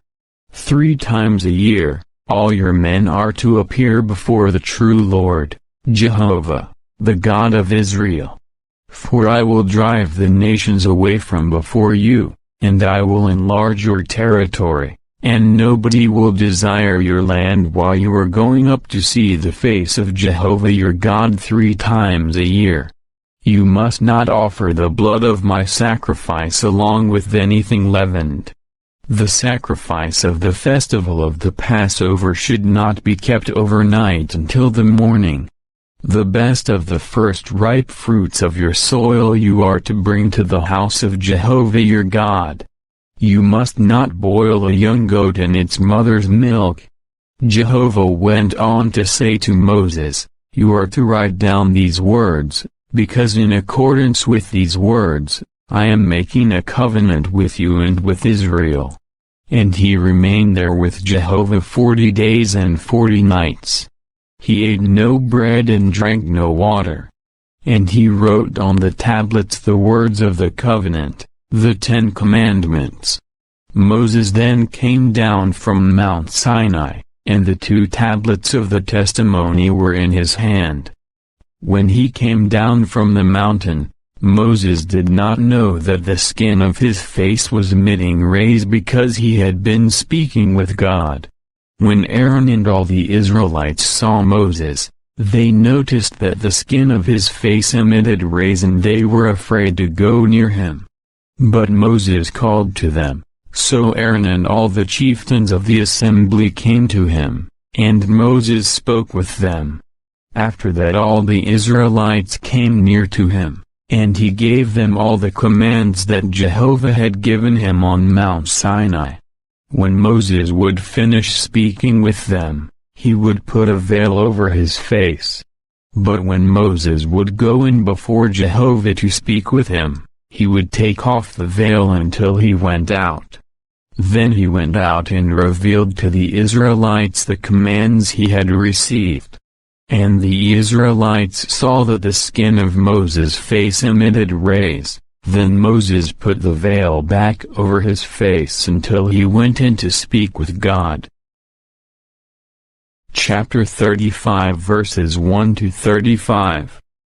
Moses later gathered the entire assembly of the Israelites together and said to them, "These are the things that Jehovah has commanded to be done. Work may be done for 6 days, but the 7th day will become something holy to you, a Sabbath of complete rest to Jehovah. Anybody doing work on it will be put to death. You must not light a fire in any of your dwelling places on the Sabbath day." Moses then said to the entire assembly of the Israelites, "This is what Jehovah has commanded. Take up a contribution for Jehovah from among yourselves. Let everyone with a willing heart bring a contribution for Jehovah, gold, silver, copper, blue thread, purple wool, scarlet material, fine linen, goat hair, ram skins dyed red, sealskins, acacia wood, oil for the lamps, balsam for the anointing oil and for the perfumed incense, onyx stones, and other stones for setting in the ephod and the breastpiece. Let all who are skilled among you come and make everything that Jehovah has commanded, namely, the tabernacle with its tent and its covering, its clasps and its panel frames, its bars, its pillars, and its socket pedestals, the ark and its poles, the cover, and the curtain for the screen, the table and its poles and all its utensils and the showbread, the lampstand for light and its utensils and its lamps and the oil for lighting, the altar of incense and its poles, the anointing oil and the perfumed incense, the screen for the tabernacle's entrance, the altar of burnt offering and its copper grating, its poles and all its utensils, the basin and its stand, the hanging curtains of the courtyard, its pillars and its socket pedestals, the screen of the entrance to the courtyard, the tent pins of the tabernacle and the tent pins of the courtyard and their cords, the finely woven garments for ministering in the sanctuary, the holy garments for Aaron the priest, and the garments of his sons for serving as priests. So all the assembly of the Israelites went out from before Moses. Then everyone whose heart impelled him and everyone whose spirit incited him came and brought their contribution for Jehovah to be used for the tent of meeting, for all its service, and for the holy garments. They kept coming, the men along with the women, each with a willing heart, bringing brooches, earrings, rings, and other jewelry, as well as all sorts of articles of gold. They all presented their offerings of gold to Jehovah. And all who had blue thread, purple wool, scarlet material, fine linen, goat hair, ram skins dyed red, and sealskins brought them. All those contributing silver and copper brought Jehovah's contribution, and all who had acacia wood for any part of the work brought it. All the skilled women spun with their hands, and they brought what they had spun, blue thread, purple wool, scarlet material, and fine linen. And all the skilled women whose hearts impelled them spun the goat hair. And the chieftains brought onyx stones and other stones to be set in the ephod and the breastpiece, and the balsam and the oil for lighting and for the anointing oil and for the perfumed incense. All the men and women whose hearts incited them brought something for the work that Jehovah, through Moses, had commanded to be done. The Israelites brought it as a voluntary offering to Jehovah. Then Moses said to the Israelites, "See, Jehovah has chosen Bezalel the son of Uri the son of Hur of the tribe of Judah. He has filled him with the Spirit of God, giving him wisdom, understanding, and knowledge of every sort of craftsmanship for making artistic designs, for working with gold, silver, and copper, for cutting and setting stones, and for making all kinds of artistic wood products. And he has put it into his heart to teach, he and Eliab the son of Ahisamach of the tribe of Dan. He has filled them with skill to do all the work of a craftsman, an embroiderer, and a weaver using blue thread, purple wool, scarlet material, and fine linen, and of a loom worker. These men will do every sort of work and prepare every sort of design. Chapter 36 verses 1 to 38. Bezalel will work along with Eliab and every skilled man to whom Jehovah has given wisdom and understanding so as to know how to do all the work of the holy service just as Jehovah has commanded. Moses then called Bezalel and Eliab and every skilled man into whose heart Jehovah had put wisdom, every one whose heart impelled him to volunteer to do the work. Then they took from Moses all the contribution that the Israelites had brought for the work of the holy service. However, these continued to bring him voluntary offerings, morning after morning. Then after they started the holy work, all the skilled workers were coming, one after another, and they were telling Moses, "The people are bringing much more than what is required for the work that Jehovah has commanded to be done." So Moses commanded that an announcement be made throughout the camp, saying, "Men and women, do not bring any more goods for the holy contribution." With that the people were restrained from bringing in anything else. The goods were enough for all the work to be done, and more than enough. So all the skilled workers made the tabernacle of 10 tent cloths of fine twisted linen, blue thread, purple wool, and scarlet material. He made them with cherubs embroidered on them. Each tent cloth was 28 cubits long and 4 cubits wide. All the tent cloths were same size. Then he joined 5 of tent cloths togar, and o'er 5 tent cloths he joined togar. After that he made loops of blue thread on the edge of one tent cloth where it would join.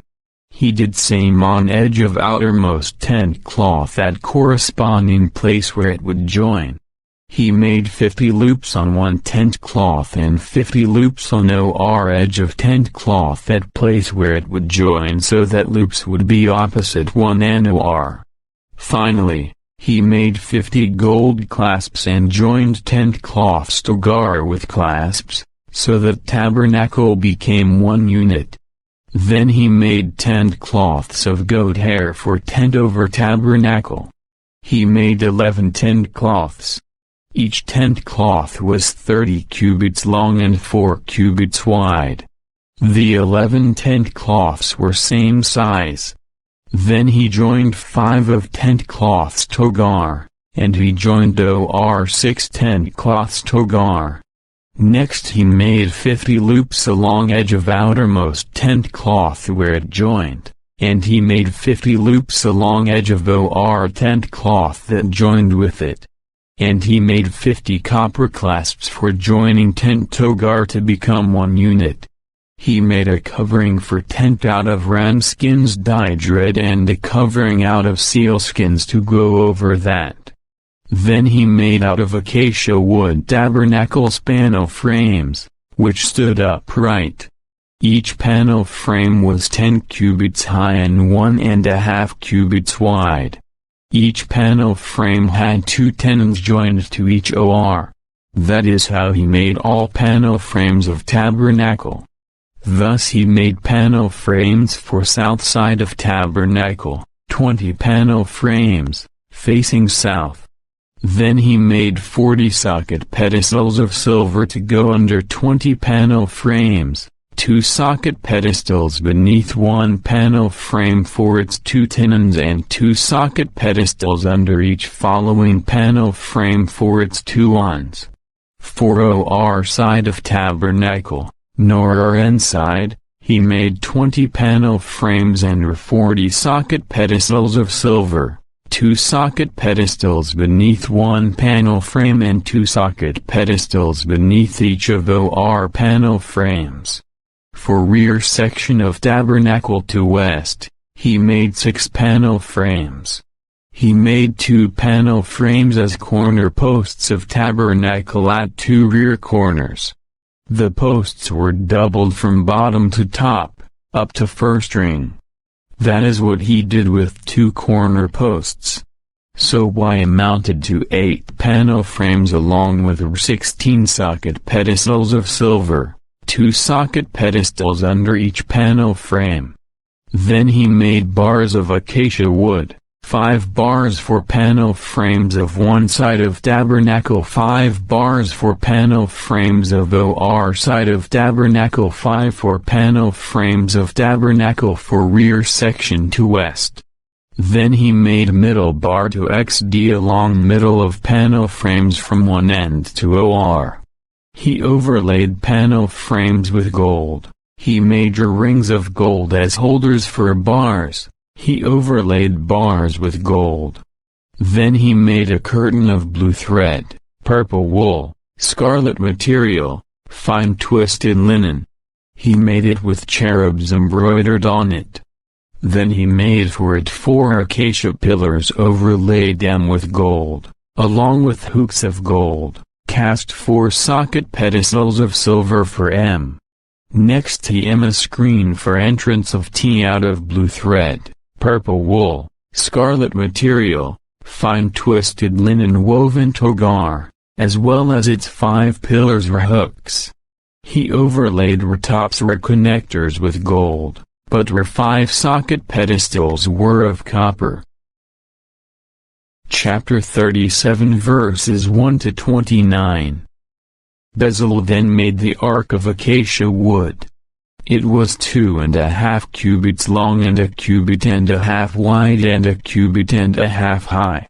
He overlaid it with pure gold inside and outside and made a border of gold around it.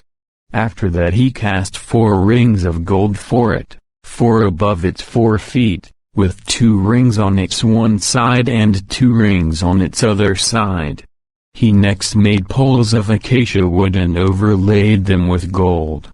Then he put the poles through the rings on the sides of the ark for carrying the ark and saw he made the cover of pure gold. It was 2.5 cubits long and 1.5 cubits wide. He then made 2 cherubs of hammered gold on both ends of the cover. One cherub was on one end, and the other cherub on the other end. He made the cherubs on both ends of the cover. The 2 cherubs spread out their wings upward, overshadowing the cover with their wings. They were facing each other, and their faces were turned toward the cover. He then made table of acacia wood.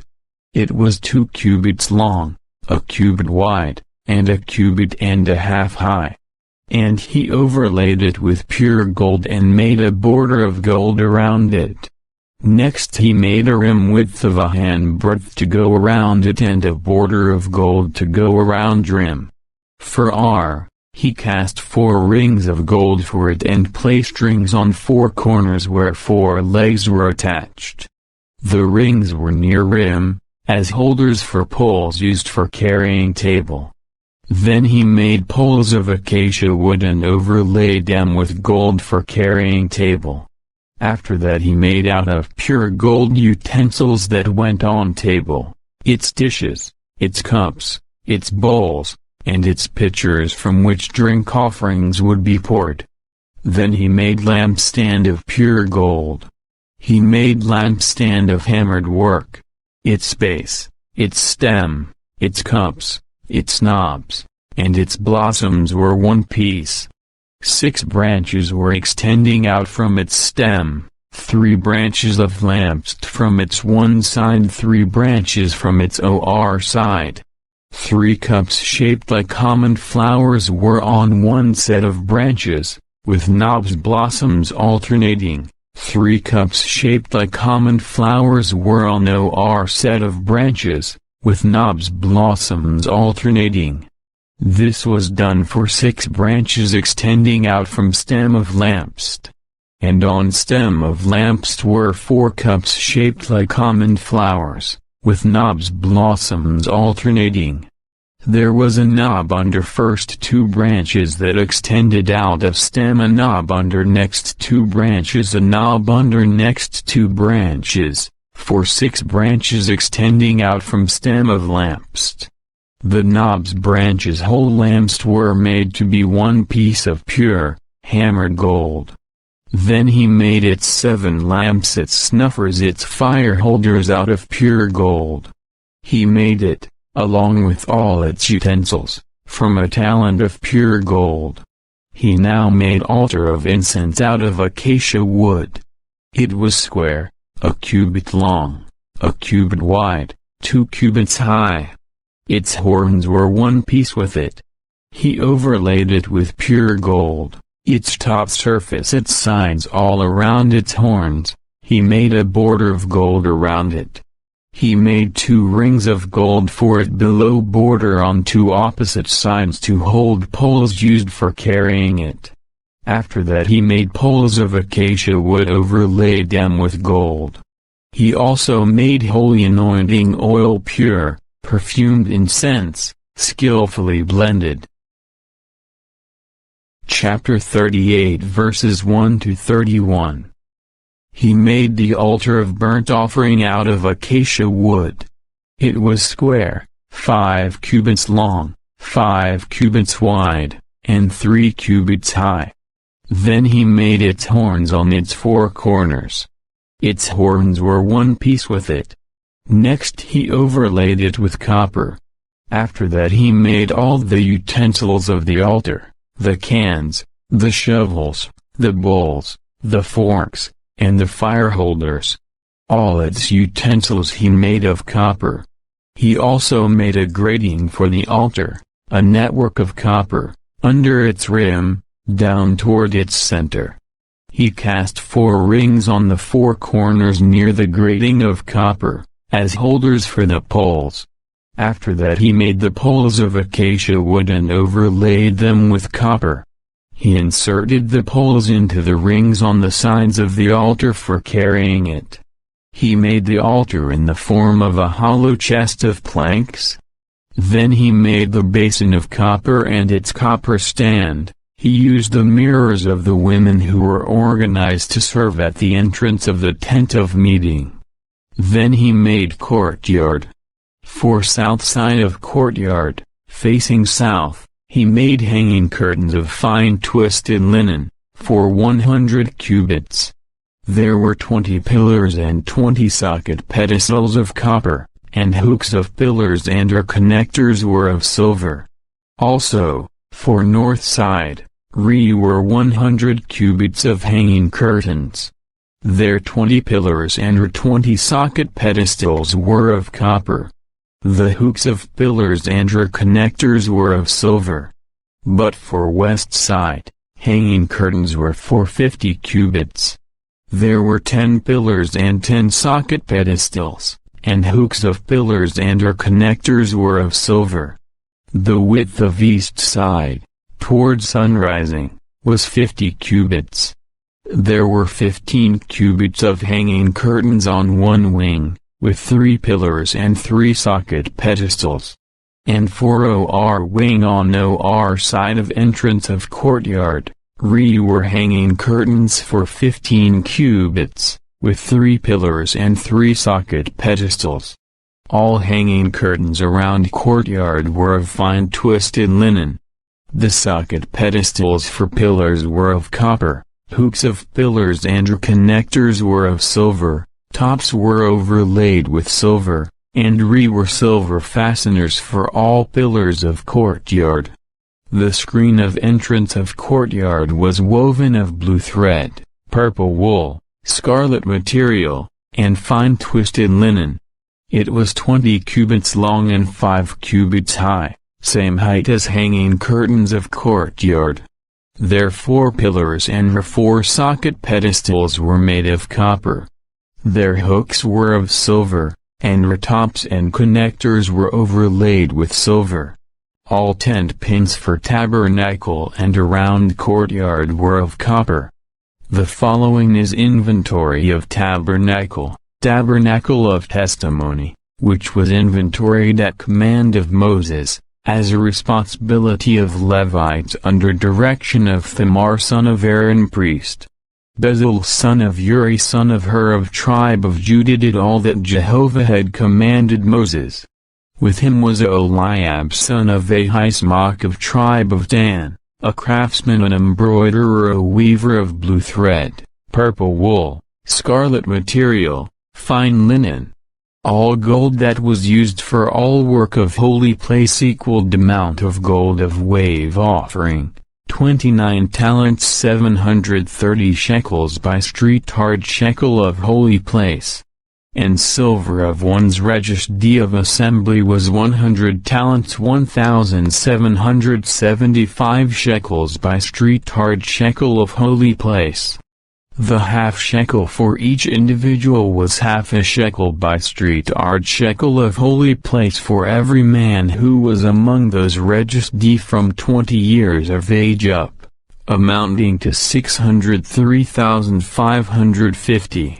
The casting of socket pedestals of holy place, socket pedestals of curtain, amounted to 100 talents. 100 socket pedestals equaled 100 talents, 1 talent for each socket pedestal. From 1,775 shekels, he made hooks for pillars overlaid tops joined them togar. The copper of offering was 70 talents 2,400 shekels. With this he made socket pedestals of entrance of tent of meeting, copper altar, its copper grating, all utensils of altar, socket pedestals around courtyard, socket pedestals of entrance of courtyard, all tent pins of tabernacle, all tent pins around courtyard. Chapter 39 verses 1 to 43. From the blue thread, the purple wool, and the scarlet material, they made finely woven garments for ministering in the holy place. They made the holy garments that were for Aaron, just as Jehovah had commanded Moses. He made the ephod of gold, blue thread, purple wool, scarlet material, and fine twisted linen.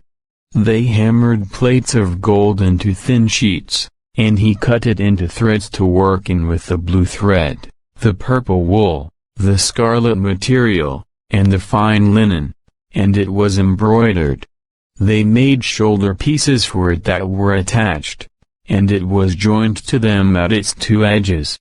And the woven belt, which was attached to the ephod for tying it securely in position, was made of the same material, of gold, blue thread, purple wool, scarlet material, and fine twisted linen, just as Jehovah had commanded Moses.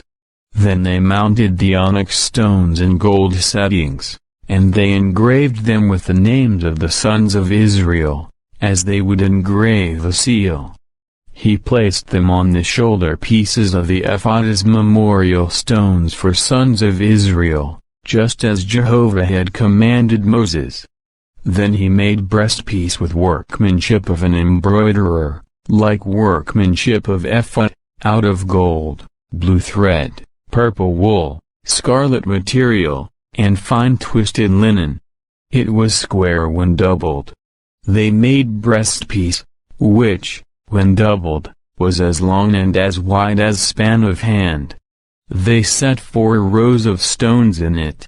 The first row was ruby, topaz, and emerald. The second row was turquoise, sapphire, and jasper. The third row was luscious stone, agate, and amethyst. And fourth row was chrysolite, onyx, and jade. They were mounted in settings of gold. The stones corresponded to names of 12 sons of Israel, and names were engraved like a seal, each name representing one of 12 tribes. Then Y made reedy chains on breastpiece, like cords of pure gold.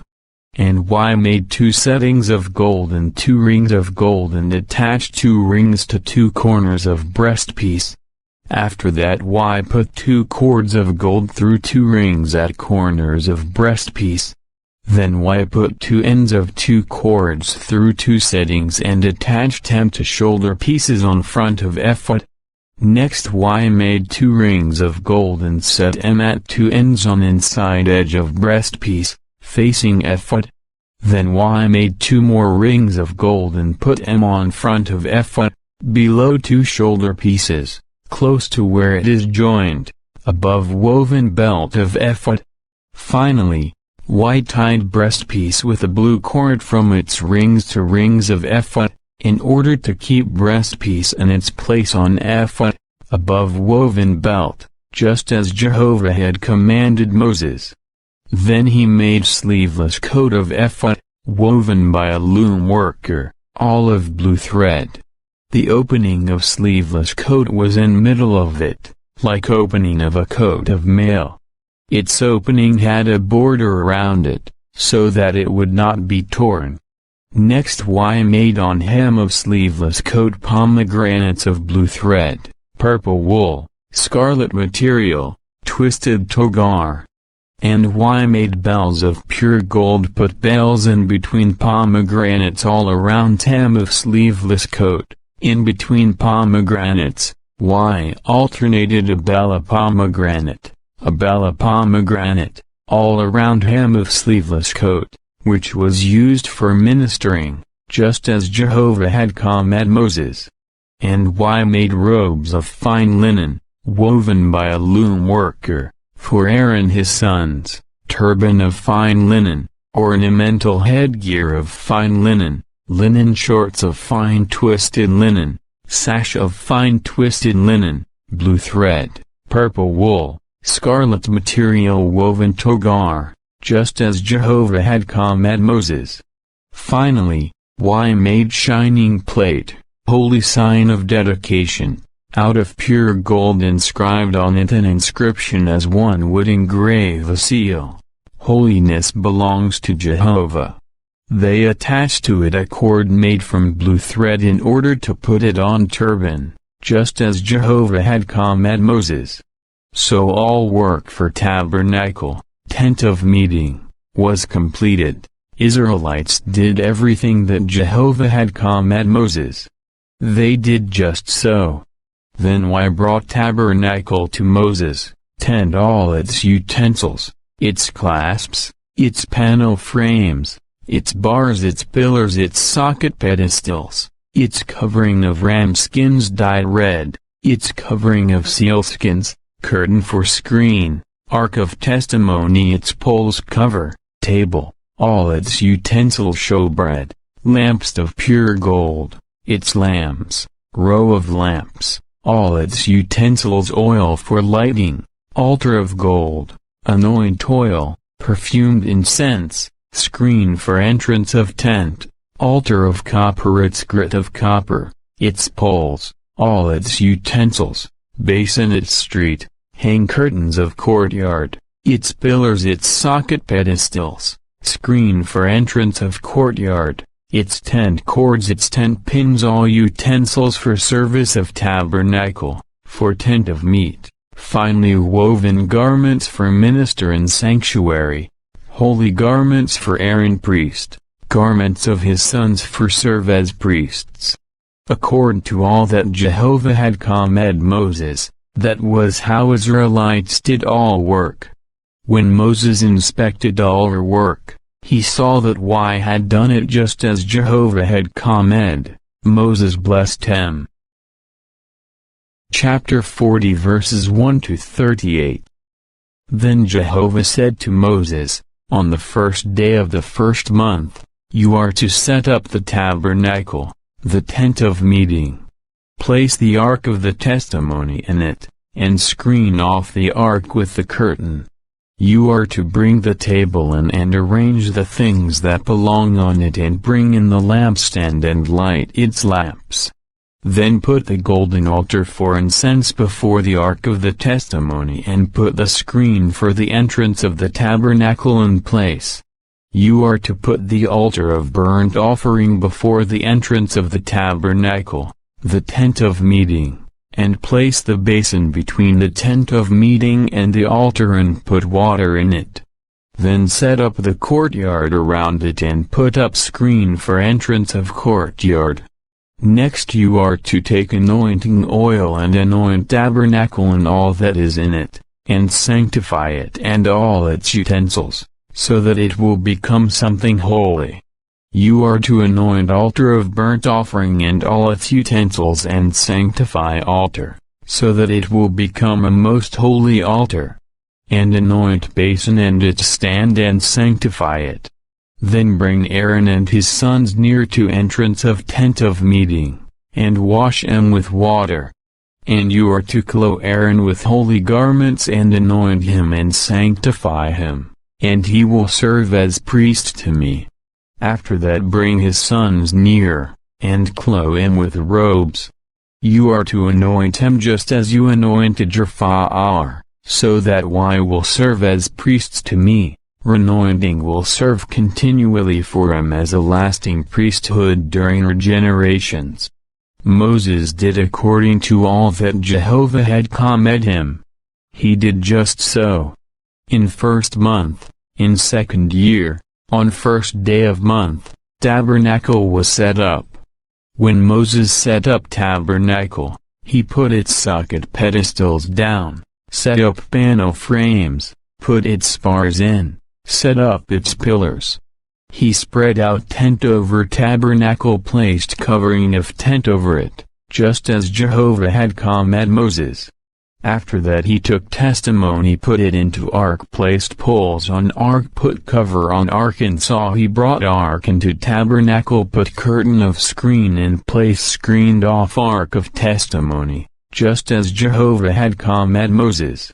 Next he put table and tent of meeting on north side of tabernacle outside curtain. He arranged row of bread on it before Jehovah, just as Jehovah had commanded Moses.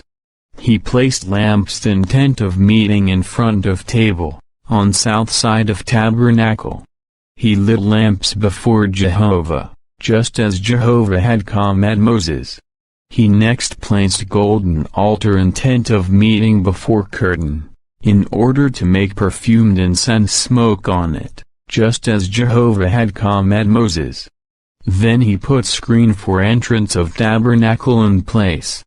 He placed altar of burnt offering at entrance of tabernacle, tent of meeting, so that he might offer up a burnt offering, grain offering on it, just as Jehovah had commanded Moses.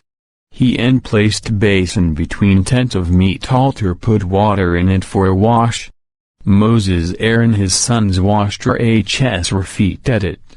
Whenever Y went into tent of meat or approached altar, Y would wash, just as Jehovah had commanded Moses.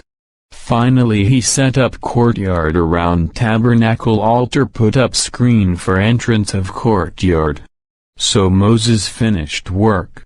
And cloud began to cover tent of meat. Jehovah's glory filled tabernacle. Moses was not able to go into tent of meat because cloud remained over it. Jehovah's glory filled tabernacle. And when cloud lifted from tabernacle, Israelites would break camp during all stages of their journey. However, if cloud did not lift up, and Y would not break camp until day it lifted. For Jehovah's cloud was over tabernacle by day, a fire remained over it by night in sight of all house of Israel during all stages of their journey.